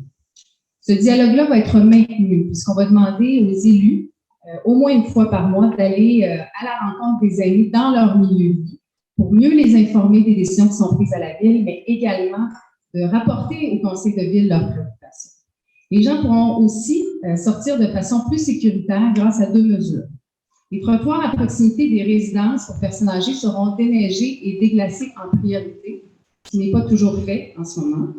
Également, des traverses modulaires seront installées à certaines intersections pour permettre, en fait, pour que les aînés aient plus de temps pour traverser la rue de façon sécuritaire. Pour permettre aux gens qui le veulent, qui veulent rester plus longtemps aussi dans leur quartier avec leur famille, la réglementation municipale va être aussi assouplie pour encourager différentes formules d'habitation bigénérationnelle. Et enfin, la solution de mobilité que nous avons proposée facilitera l'accès à tous les transports en commun, qu'il s'agisse de l'autobus, du futur tramway ou du taxi, avec une tarification qui va permettre également aux aînés de se déplacer plus facilement dans la ville et à faible coût. Merci. Jean-Pierre Dussault, Québec 21. Merci. Pour avoir fait la popote roulante avec bénévolat Saint-Sacrement hier midi dans les résidences de personnes âgées avec la livraison de repas chauds, j'ai été à même de constater à quel point les gens ont besoin de visite et de compagnie. Plusieurs ont remis des photos à la bénévole que j'accompagnais, un lien très précieux. On m'a aussi dit que Bénévolat Saint-Sacrement travaillait pour un service afin de tenir simplement compagnie à ces gens et passer 1 heure avec celles-ci par semaine. Les organismes communautaires méritent notre attention et d'être aidés par la Ville de Québec. Plus tôt, je mentionnais aussi l'importance de créer une programmation d'événements ponctuels tout près de leurs immeubles de résidence, comme un marché public, des concerts de musique, exemple dans le parc Samuel Hollande, avec une programmation évidemment communiquée d'avance pour qu'ils se préparent et se mettent beau et belle. Les gens du Gibraltar et du Samuel Hollande, par exemple, pourraient y venir très facilement, le but socialiser. Nous pourrions en faire de même pour la Champenoise, la résidence Franraise et les autres. Ces gens ont construit la société, nous leur devons respect et ils méritent d'être écoutés. Merci. Michel Houd, de Transition Québec.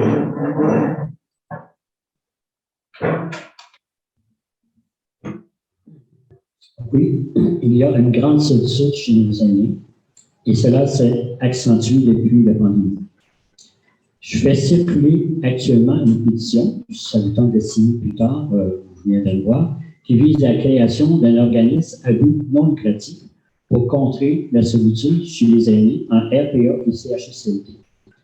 À titre de projet pilote, avec l'accord de Transition Québec, j'ai offert à plusieurs RPA, centres de personnes âgées actuellement, de recevoir 2 musiciens qui font de la musique traditionnelle et cela fut un succès.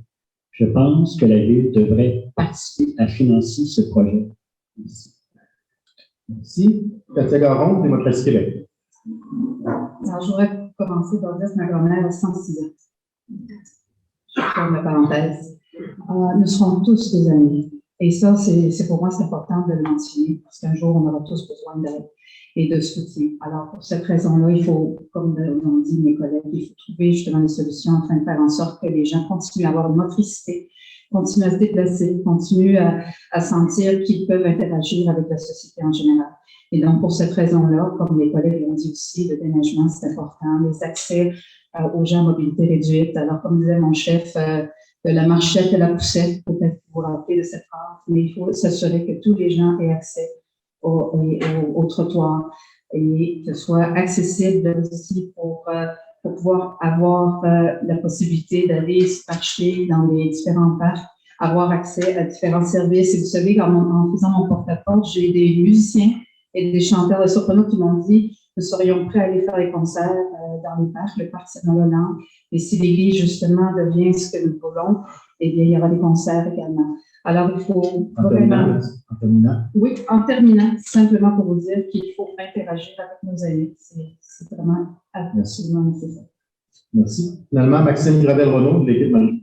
C'est sûr, on veut venir effectivement bonifier les activités offertes aux aînés, notamment l'après-midi, en passant, par exemple, par le centre des loisirs, parce que c'est eux qui font exactement la programmation. Cet été, on a vu des activités éclatées, en fait, là, qui se voulaient une volonté d'amener ça dans les quartiers proches des gens aussi. Le but, c'est également de créer des activités plus localement. Le gros chantier, c'est vraiment de permettre aux personnes de rester chez elles aussi longtemps qu'elles le souhaitent. Tout ce qui est le soutien à domicile, et surtout, c'est plutôt de laisser les gens choisir. Et puis ça, à ce niveau-là, ça prend vraiment une coordination, de créer une synergie beaucoup plus importante avec les organismes, avec le CIUS, mais également avec la Ville. Je vous invite à aller voir les travaux le site de l'Institut sur le vieillissement et la participation sociale des aînés, eux subventionnent des projets comme la mission Régénération de Contact Aînés, comme encore Engage in Community de Voice of English Speaking Québec. C'est vraiment le gros chantier de notre société, pas juste la ville. Merci. Prochaine question. Donc, on l'a abordé un petit peu tout à l'heure, ça pose sur l'Église Saint-Sacrement. Est-ce que la Ville doit s'intéresser à la conversion et l'utilisation d'espaces libérés par l'Église Saint-Sacrement et ses terrains extérieurs? Si oui, comment peut-elle intervenir? Maxime Gravel-Renaud de l'équipe Marie-Josée Savard. Merci. Peut-être juste vous rappeler que le 16 août dernier, durant le conseil d'arrondissement, le conseil a adopté une résolution où il appuie, dans le fond, la demande d'espace communautaire Saint-Sacrement. Eux ont fait une demande au conseil du patrimoine religieux pour permettre une étude pour mieux connaître l'état de l'Église. L'objectif de cette étude-là, c'est vraiment de mieux savoir son état parce que présentement, on est en attente de la décision de la ministre de la Culture et des Communications pour savoir si le bâtiment va être classé. Son classement lui permettrait d'avoir du financement, dans le fond, pour permettre l'entretien quand même du bâtiment qui est nécessaire. Moi, c'est un dossier avec M. Buchan qu'on a travaillé depuis longtemps. Je l'ai toujours accompagné, puis c'est certain que pour moi, je souhaite la préservation de l'Église. Par contre, il faut vraiment lui trouver une vocation. La réflexion qui est présentement en cours d'SOS Saint-Sacrement est extrêmement intéressante. Il y a également des organismes, en fait, qui manifestent le désir d'occuper ces locaux-là. Et puis, je pense que l'Église, elle peut avoir une vocation mixte, que ce soit du communautaire. La Ville a déjà identifié le pavé de l'Église comme étant un endroit pour faire une place publique. Ça permettrait également de venir connecter l'artère commerciale, donc ça serait extrêmement intéressant. Dans tous les cas, que l'Église reste ou pas, il va falloir avoir une réflexion, il va falloir avoir une consultation publique pour venir modifier le zonage. Puis, moi, personnellement, dans ma vision, c'est vraiment d'avoir un usage multiple où tout le monde va trouver son bien. Merci, Maxime. Katia Garon de Démocratie Québec. Alors, je me joins à mon collègue Maxime. De toute façon, je l'avais déjà mentionné un peu plus tôt, que l'Église, pour nous, est très importante. Vous savez que nous voulons, à Démocratie Québec, que des églises qui sont désacralisées soient nationalisées, de façon à ce qu'on puisse justement les redonner à la communauté. Ce sont des biens publics qui appartiennent au bien commun, qu'on doit redonner à la communauté. Et déjà, nous avons SOS Saint-Sacrement fait déjà de grands projets pour l'Église et ils ont besoin justement de cette dernière étude pour savoir dans quel état l'Église se trouve. Et à Démocratie Québec, nous engageons à leur permettre d'avoir cet argent nécessaire et aussi avec les 1 million de dollars qu'on donne pour l'initiative citoyenne dans chaque conseil de quartier, il y a ce 40 000 dollars qui sera possible et qui sera accessible également. Alors, pour nous, c'est fondamental puisque c'est nos châteaux de la Loire, étant guide touristique et étant dans le domaine historique. Écoutez, pour moi, qu'on se défasse de cette église, ce n'est pas acceptable. Encore là, pour l'architecture, pour le bien commun de la population.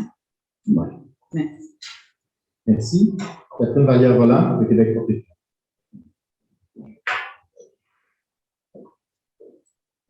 Bon, merci. Dans le dossier de l'Église Près Saint-Sacrement, pour nous, le statu quo, c'est plus une option. Vous savez, l'Église est fermée depuis 2019 et ça a été dommageable à la fois pour les résidents parce qu'ils ont perdu un lieu identitaire important. Dommageable aussi pour la paroisse Dina Bélanger qui en assume des frais d'entretien très importants. Et c'est aussi dommageable pour les commerçants qui ont vu une baisse de leur clientèle et également qui n'ont plus la possibilité de louer des stationnements, alors qu'on sait que dans notre quartier, il y en a. Alors, j'ai eu plusieurs échanges avec SOS Saint-Sacrement dans les dernières semaines. SOS Saint-Sacrement qui a réussi à réunir plus de 10 000 signatures pour préserver l'Église et également en assurer la requalification. Et j'ai aussi des échanges avec la paroisse Dina Bélanger. Et pour moi, au lendemain des élections, ça va être vraiment primordial de continuer à travailler avec ces différents partenaires-là pour justement trouver des solutions qui permettent aux gens de se réapproprier. Alors, ça a été le premier engagement, en fait, de notre campagne, du début de la campagne électorale. On a annoncé donc qu'on allait soutenir les démarches de SOS Saint-Sacrement qui visent justement à réaliser une étude qui va venir évaluer l'état du bâtiment et également les coûts des rénovations. On s'est engagé aussi à aménager le place publique avec les citoyens et les différents partenaires sur le parvis d'église. Et enfin, on a dit qu'on souhaiterait travailler en collaboration avec le gouvernement du Québec et le gouvernement du Canada, justement pour trouver une voie de passage qui permette aux gens de trouver une nouvelle vocation à l'Église. Merci. Merci. Michel Aude, de Transition Québec.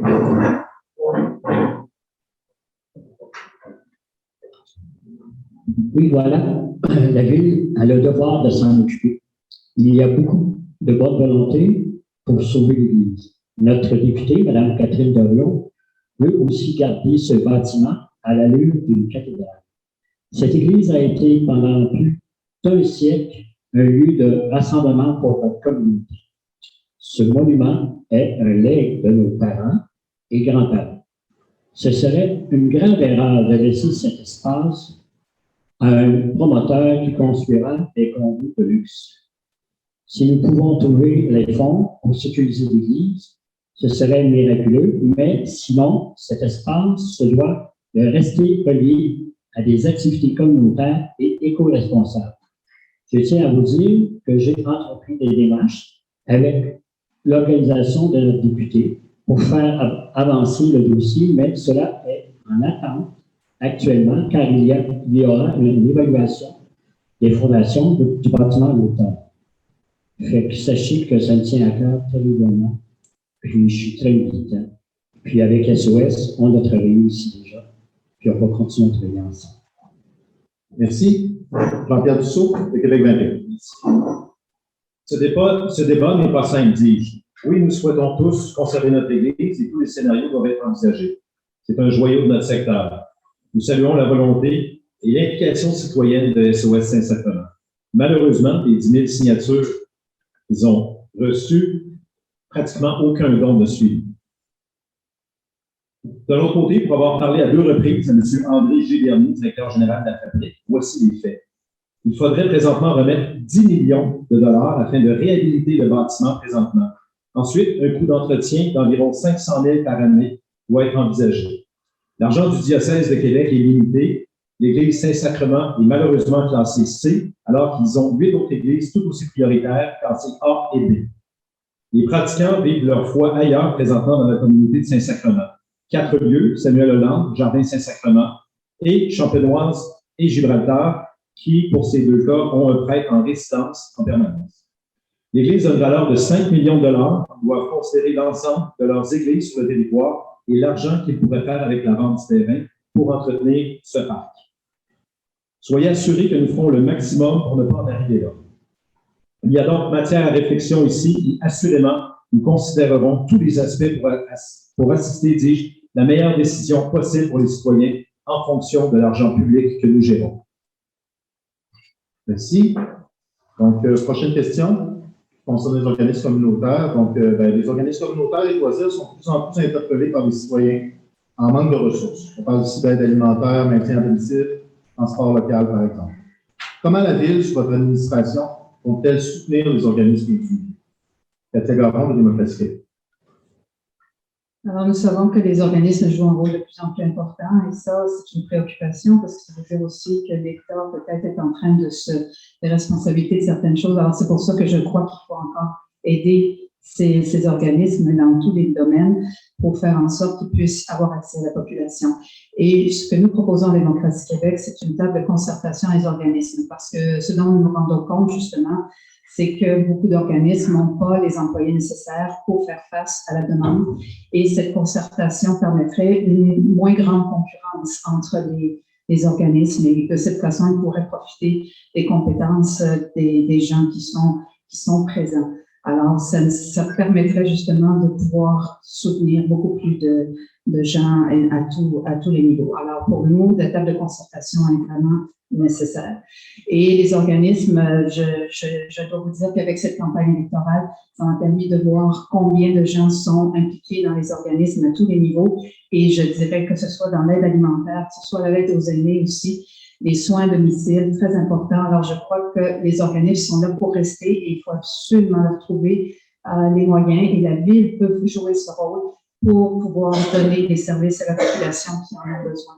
Une société qui est saine, c'est une société qui aide les plus démunis, et aussi qui fait en sorte que nous avons un tissu social beaucoup plus fort et qui fera en sorte qu'on se préoccupera de nos aînés aussi, tous les gens qui ont besoin des bons soins des organismes qui sont là. Merci encore à tous et à toutes de faire un travail exceptionnel. Merci beaucoup. Jean-Pierre Dussault de Québec 21. Merci. Je suis bien d'accord qu'il faut s'y attarder sérieusement. Oui, ça prend du financement, mais ça prend aussi davantage de gens disponibles pour s'impliquer dans la communauté. Il faut soutenir nos organismes, intéresser davantage nos résidents à s'impliquer en faisant mieux connaître les besoins au sein de notre quartier, Saint-Sacrement et Montcalm. Québec 21 entend soutenir ces organismes, d'une part, par une meilleure diffusion de leur existence, afin d'inciter la population à s'impliquer et à offrir quelques heures de bénévolat par semaine. Il faut faire mieux connaître les besoins, les façons possibles de s'impliquer, les points de collecte, exemple le YWCA, et en créer de nouveaux besoins. Une campagne de sensibilisation et d'information va être réalisée dans un premier temps. Parallèlement, mettre un comité et un budget en place afin de répondre aux besoins les plus criants pour soutenir nos organismes sur le district. On doit aussi promouvoir davantage l'entraide et l'esprit de communauté si on veut collectivement améliorer les services de nos organismes. Finalement, Québec 21 est ouvert à aider financièrement les organismes qui auraient besoin de recruter du personnel pour continuer d'offrir les services et en développer de nouveaux. Merci. Merci. Catherine Vallière-Volant de Québec Fort et Fier. Les besoins des citoyens sont grands et ils sont encore plus grands depuis la pandémie. Et la Ville de Québec, à notre avis, doit changer complètement son approche et remettre le citoyen au cœur de ses décisions. Alors, si les programmes de soutien aux organismes communautaires de la Ville ne permettent pas de répondre à ces besoins de la population, on va les réviser. On va tout mettre en œuvre aussi pour mieux appuyer les organismes dans la réalisation de leur mission en fonction de leurs besoins particuliers. Bruno Marchand, comme ancien PDG à Centraide, reconnaît justement l'apport extraordinaire des organismes communautaires et centres de loisirs qui tiennent notre tissu social à bout de bras.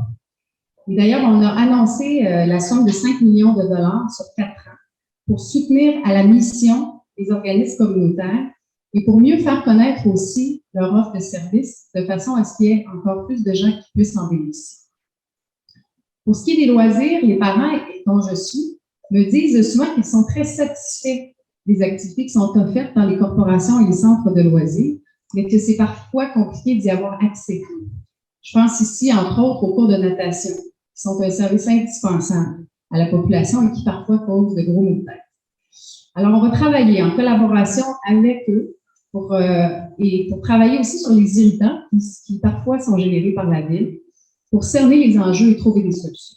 Alors, remettre le citoyen au cœur de nos décisions, c'est exactement ce qu'on va chercher à faire au cours des prochaines années. Merci. Michel Hood de Transition Québec. Oui, ben, regardez ici. Je vais vous juste une petite anecdote comme ça. Les week-ends et certains soirs d'hiver, moi et mes 2 garçons, ils ont joué au hockey juste ici à côté. Pendant l'été, la piscine extérieure du centre Saint-Sacrement a fait notre bonheur pendant le week-end.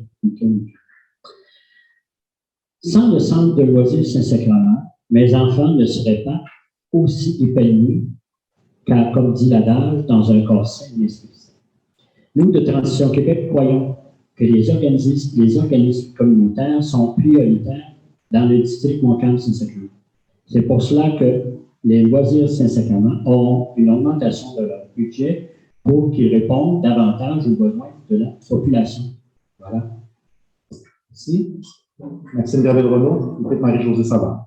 Merci. Peut-être commencer par vous mentionner, si vous n'êtes pas déjà au courant, que la Ville, elle vient de revoir l'ensemble du panier de services de tous les organismes. Il y a eu un processus de consultation, M. Thiers y a participé, les loisirs également, vous y avez participé, et puis c'est vraiment en collaboration et en consensus de tous les organismes, on est venu mettre un panier de services égal partout parce qu'on craignait encore, si vous voulez, des ententes, des façons de faire qui dataient d'avant les fusions des anciennes villes. Donc, ce qu'on est venu faire, c'est mettre tout le monde sur un pied d'égalité.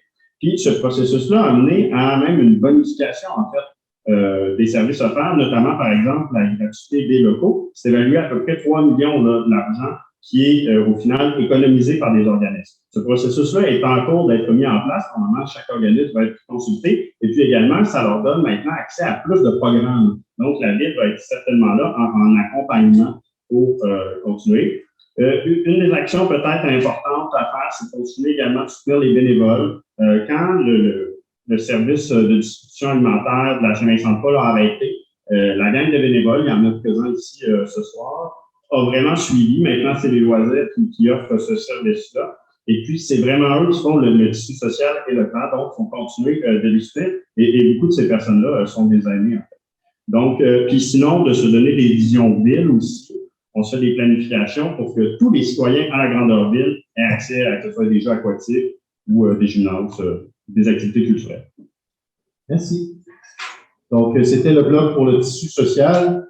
On approche de la fin, donc ça en prend 90 minutes et on a bientôt terminé. Prochain bloc, c'est pour l'environnement. Donc, la question est la suivante, et puis c'est une question intéressante, elle vient d'un étudiant sur le terrain. Donc, selon l'UMQ, les jeunes ne s'intéressent que très peu à la politique municipale. En 2017, les 18-25 ans, chez les 18-25 ans, ce serait moins d'un électeur sur 4, donc 25 qui auraient voté aux élections municipales. Chez les 25-35 ans, le chiffre n'atteindrait même pas les 35 Or, les jeunes sont très sensibles à l'environnement. Quelles sont les propositions environnementales de votre plateforme? Et plus spécifiquement, comment ces propositions vont se déployer dans mon camp de Saint-Sacrement? Catherine Vallière-Volant de Québec Porte et Fier, 101 secondes. Merci. Alors, les jeunes représentent 18% des résidents dans Montcalm et Saint-Sacrement et ils ont raison de s'inquiéter et de vous interpeller sur cette question-là. La Ville de Québec a pris beaucoup de retard dans les dernières années en matière d'environnement et de lutte au changement climatique. Il est urgent de se mettre en action. Les municipalités, évidemment, ont un rôle important à jouer. On va agir sur le plan du transport. Une administration de Québec Porte et Fier va offrir un point de service unique pour que ce soit plus facile et moins coûteux également pour les gens d'intégrer dans leur quotidien le transport en commun. On va également installer des bornes de recharge pour les voitures électriques sur tout le territoire de la Ville de Québec. On va développer et interconnecter le réseau de pistes cyclables pour faire passer notamment de 12 à 30 km notre réseau de pistes cyclables hivernales, que ce soit disponible été comme hiver. Sur le plan de l'aménagement du territoire, nous allons aussi chercher un équilibre entre la densification et le verdissement. Nous mettrons donc tout en œuvre pour éviter qu'il y ait des silos de chaleur et nous suspendrons tout changement de zonage mettant à risque les arbres, les boisés et également les espaces verts. D'ailleurs, vous savez peut-être que les élèves du Québec High School vont être appelés à déménager à Sainte-Foy dans quelques années. Et comme la cour arrière de cette école-là est un lieu qui est très apprécié et très fréquenté par les résidents du quartier, je vais utiliser tous les moyens à ma disposition pour préserver ce terrain-là, pour permettre des activités sportives, de loisirs ou encore le développement de projets communautaires au bénéfice des résidents et des familles du quartier.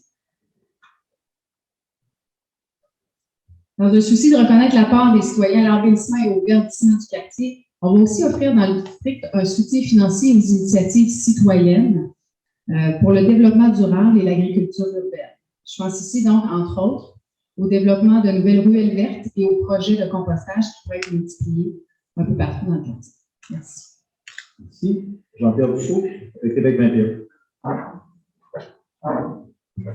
Merci. Donc, en environnement, le Centre de biométhanisation Québec commencera à traiter les rejets des traitements des eaux usées et des restes de terre en 2022.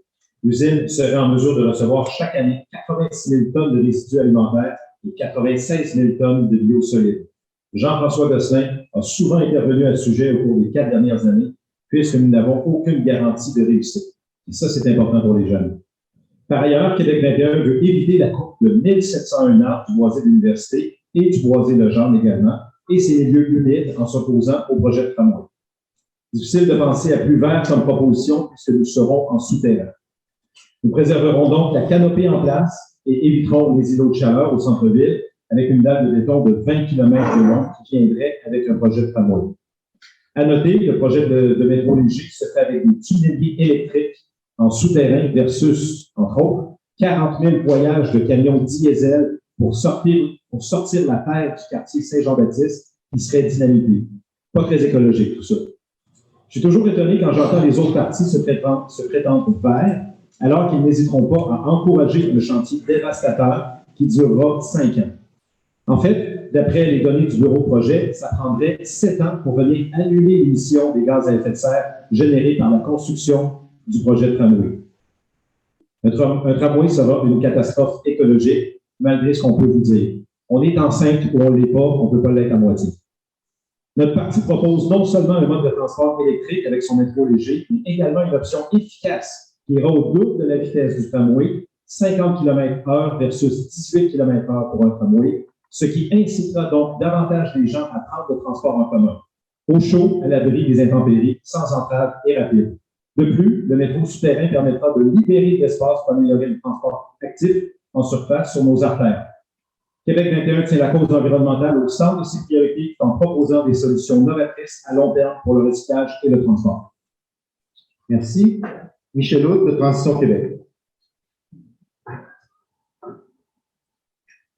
Oui, pour moi, il y a 2 aspects de notre programme qui va mobiliser les jeunes de notre district qui ont à cœur l'environnement. Premièrement, notre parti veut sauver nos vénérables arbres en retirant une voie aux automobiles sur le boulevard René-Lévesque, dans le cadre de projets de tramway. Les jeunes et les moins jeunes sont sensibles à l'effet rafraîchissant que procure la canopée en été par sa protection solaire et en hiver par l'absence de son feuillage, qui nous donne un peu de chaleur et de réconfort. Transition Québec a un plan pour une capitale cyclable et dans l'un de ces 5 axes du plan, nous avons un trajet qui débute de Place du Ville et qui va jusqu'à l'Université Laval. Cela est pour les étudiants et pour les jeunes un atout majeur. Laissez-moi vous témoigner de l'engouement des jeunes qui militent chez Transition Québec. Ils sont mobilisés par de beaux projets qui les touchent directement, comme le transport en commun gratuit, la création d'îlots de verdure partout, si c'est possible, le développement de l'agriculture urbaine, notre réseau de 5 axes de vélo praticable pendant les 4 saisons. Pour toutes ces raisons, nous souhaitons que cela donne le goût aux jeunes gens de s'occuper de leur avenir en allant voter le 7 novembre prochain. Merci. Donc, Maxime Gravel-Renaud, de l'équipe Justice. Merci. Pour intéresser les jeunes en politique, ça prend des jeunes qui s'impliquent. Moi, j'ai 32 ans, donc je suis encore considéré comme les jeunes en politique.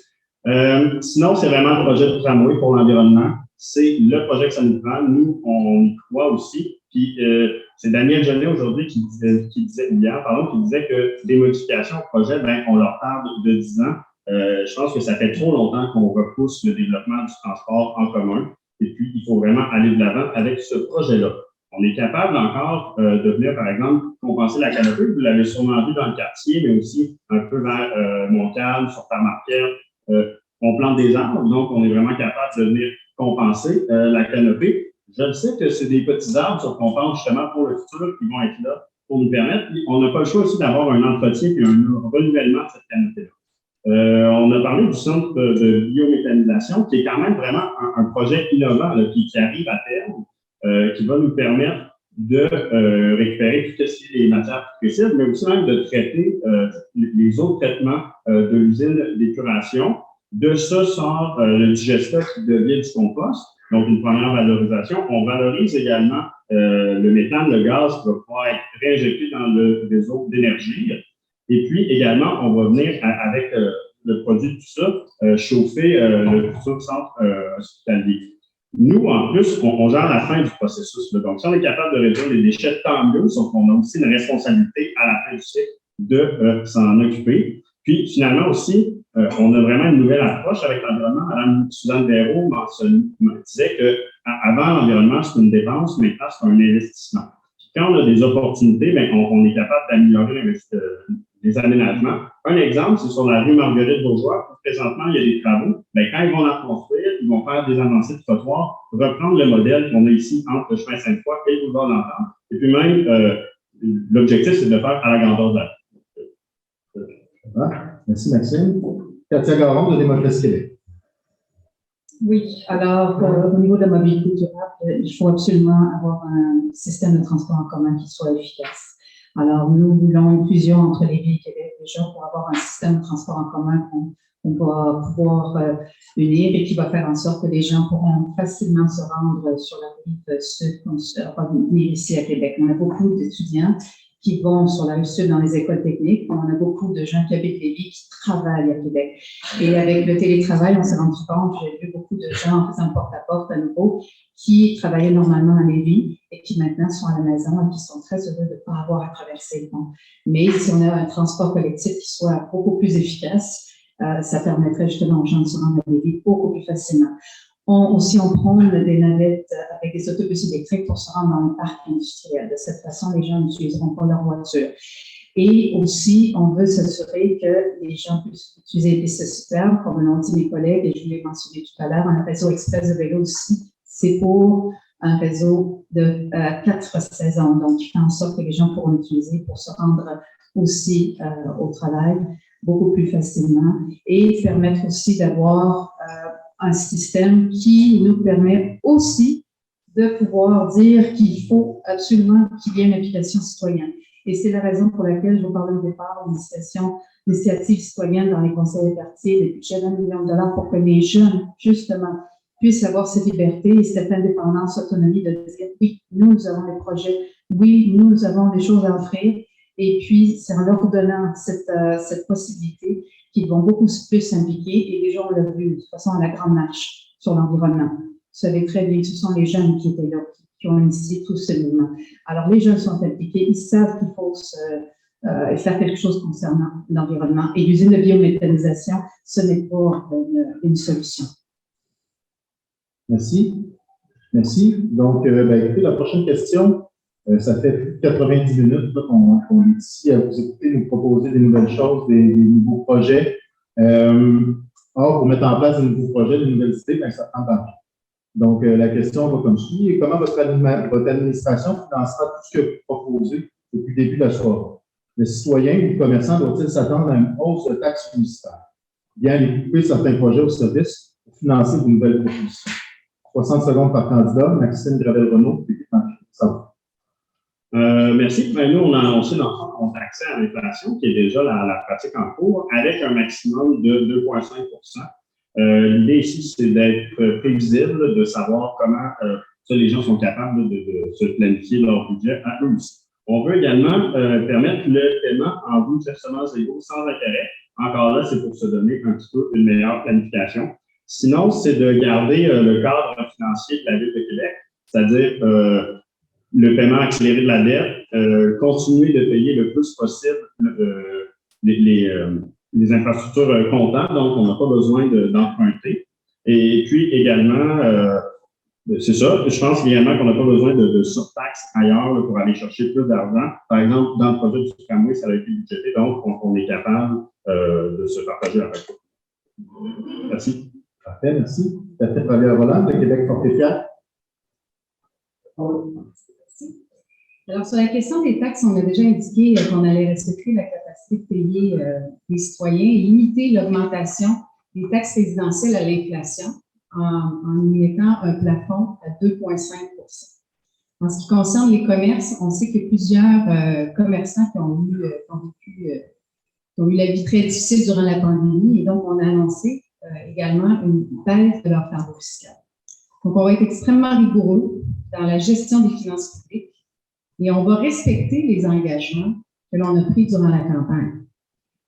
On a une vision pour la Ville de Québec et on va faire preuve aussi d'audace et on n'aura pas peur de faire preuve de créativité également pour essayer d'aller trouver des solutions qui vont justement permettre de prendre moins d'argent dans les poches des citoyens. Merci. Merci.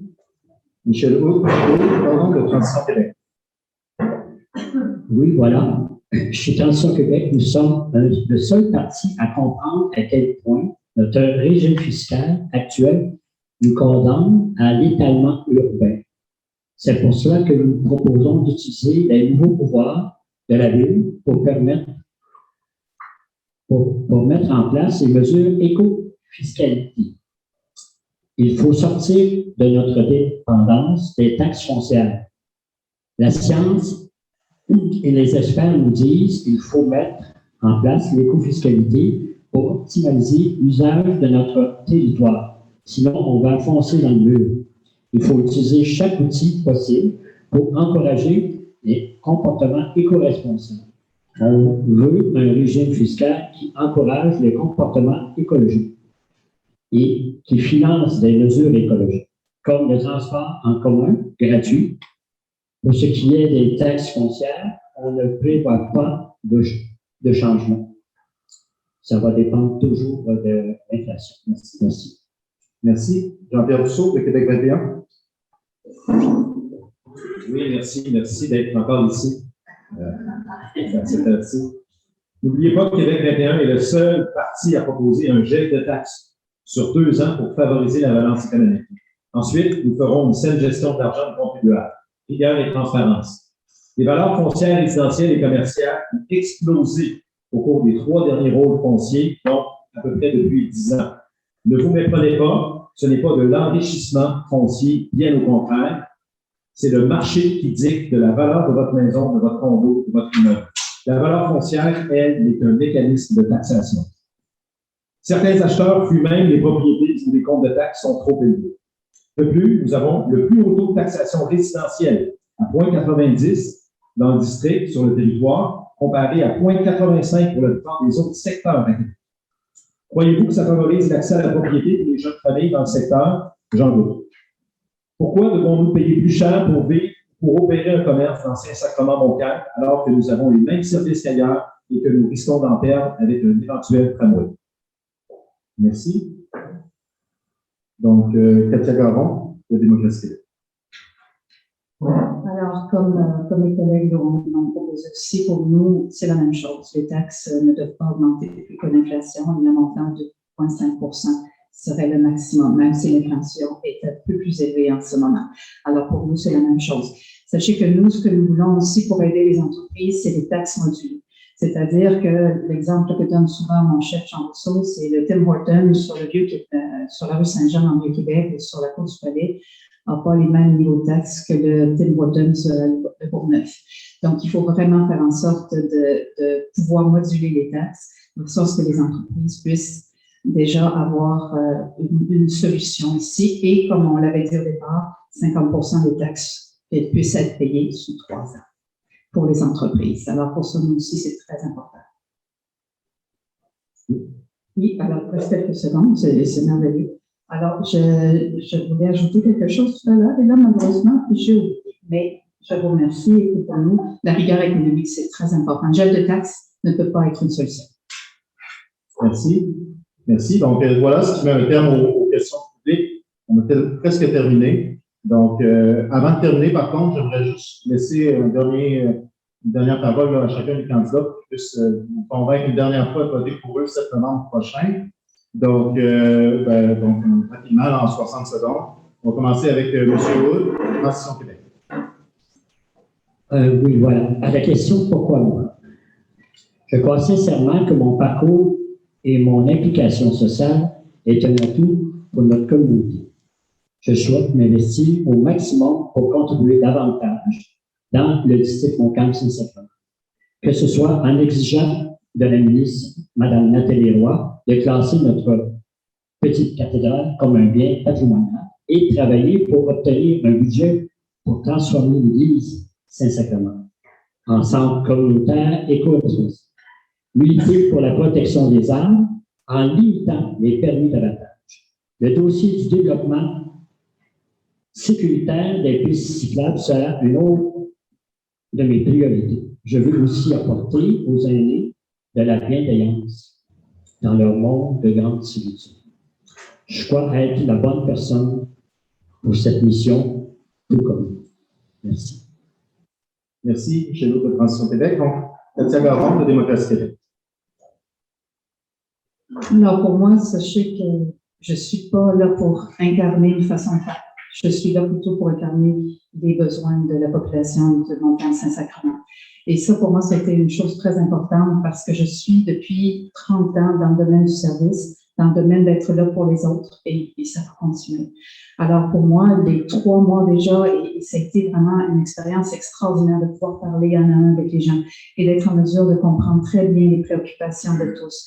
La densité harmonieuse qui vraiment est nécessaire pour les gens, le bruit des silos audio du côté de l'Anse-au-Foulon qui inquiète les gens qui habitent dans les jardins ici à Saint-Sacrement aussi, l'Église qui joue un rôle très important dans la communauté, et la sécurité dans les rues, aussi les parents me l'ont dit tellement souvent.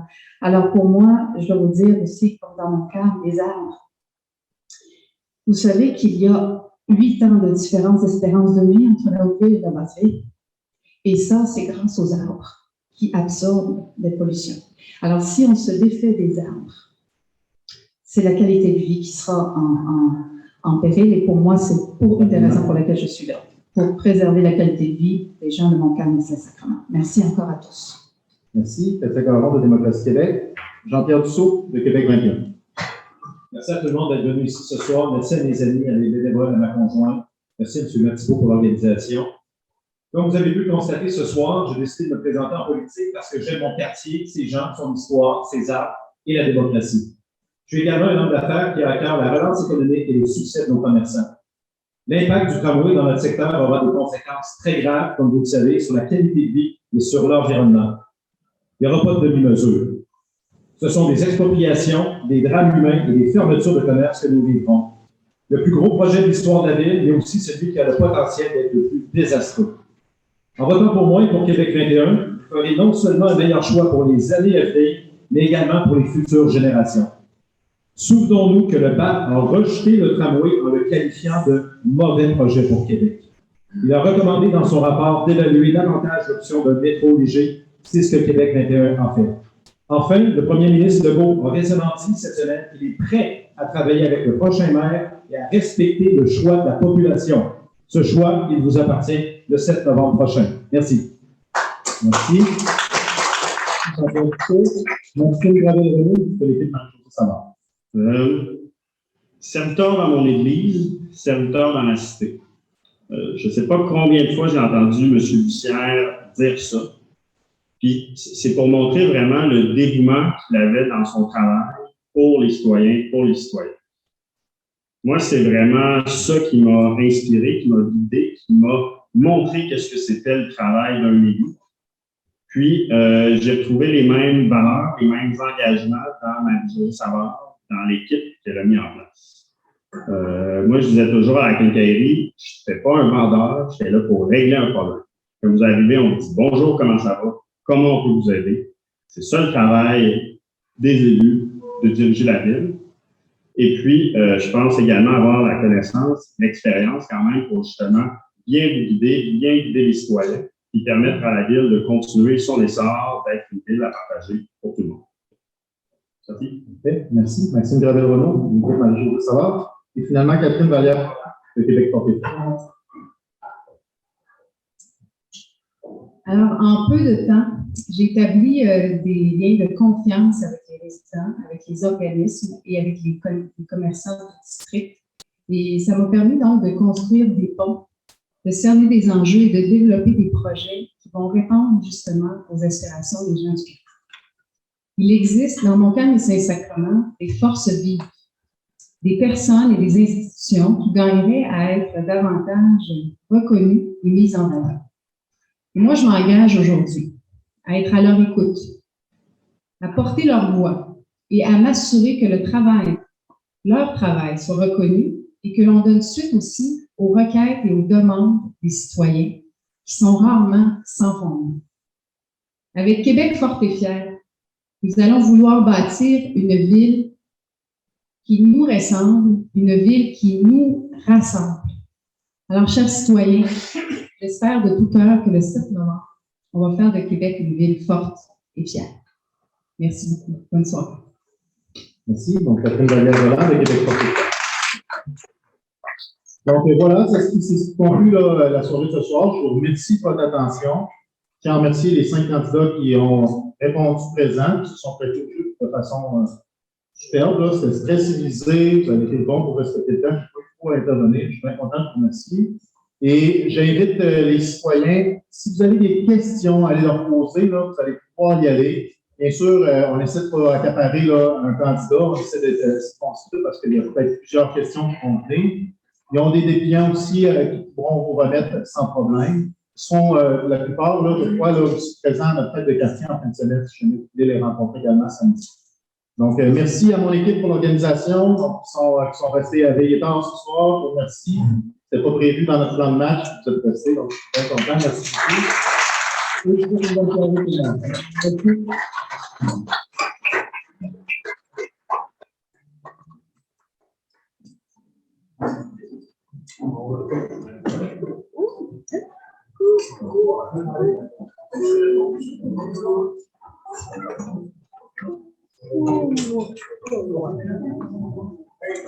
Merci.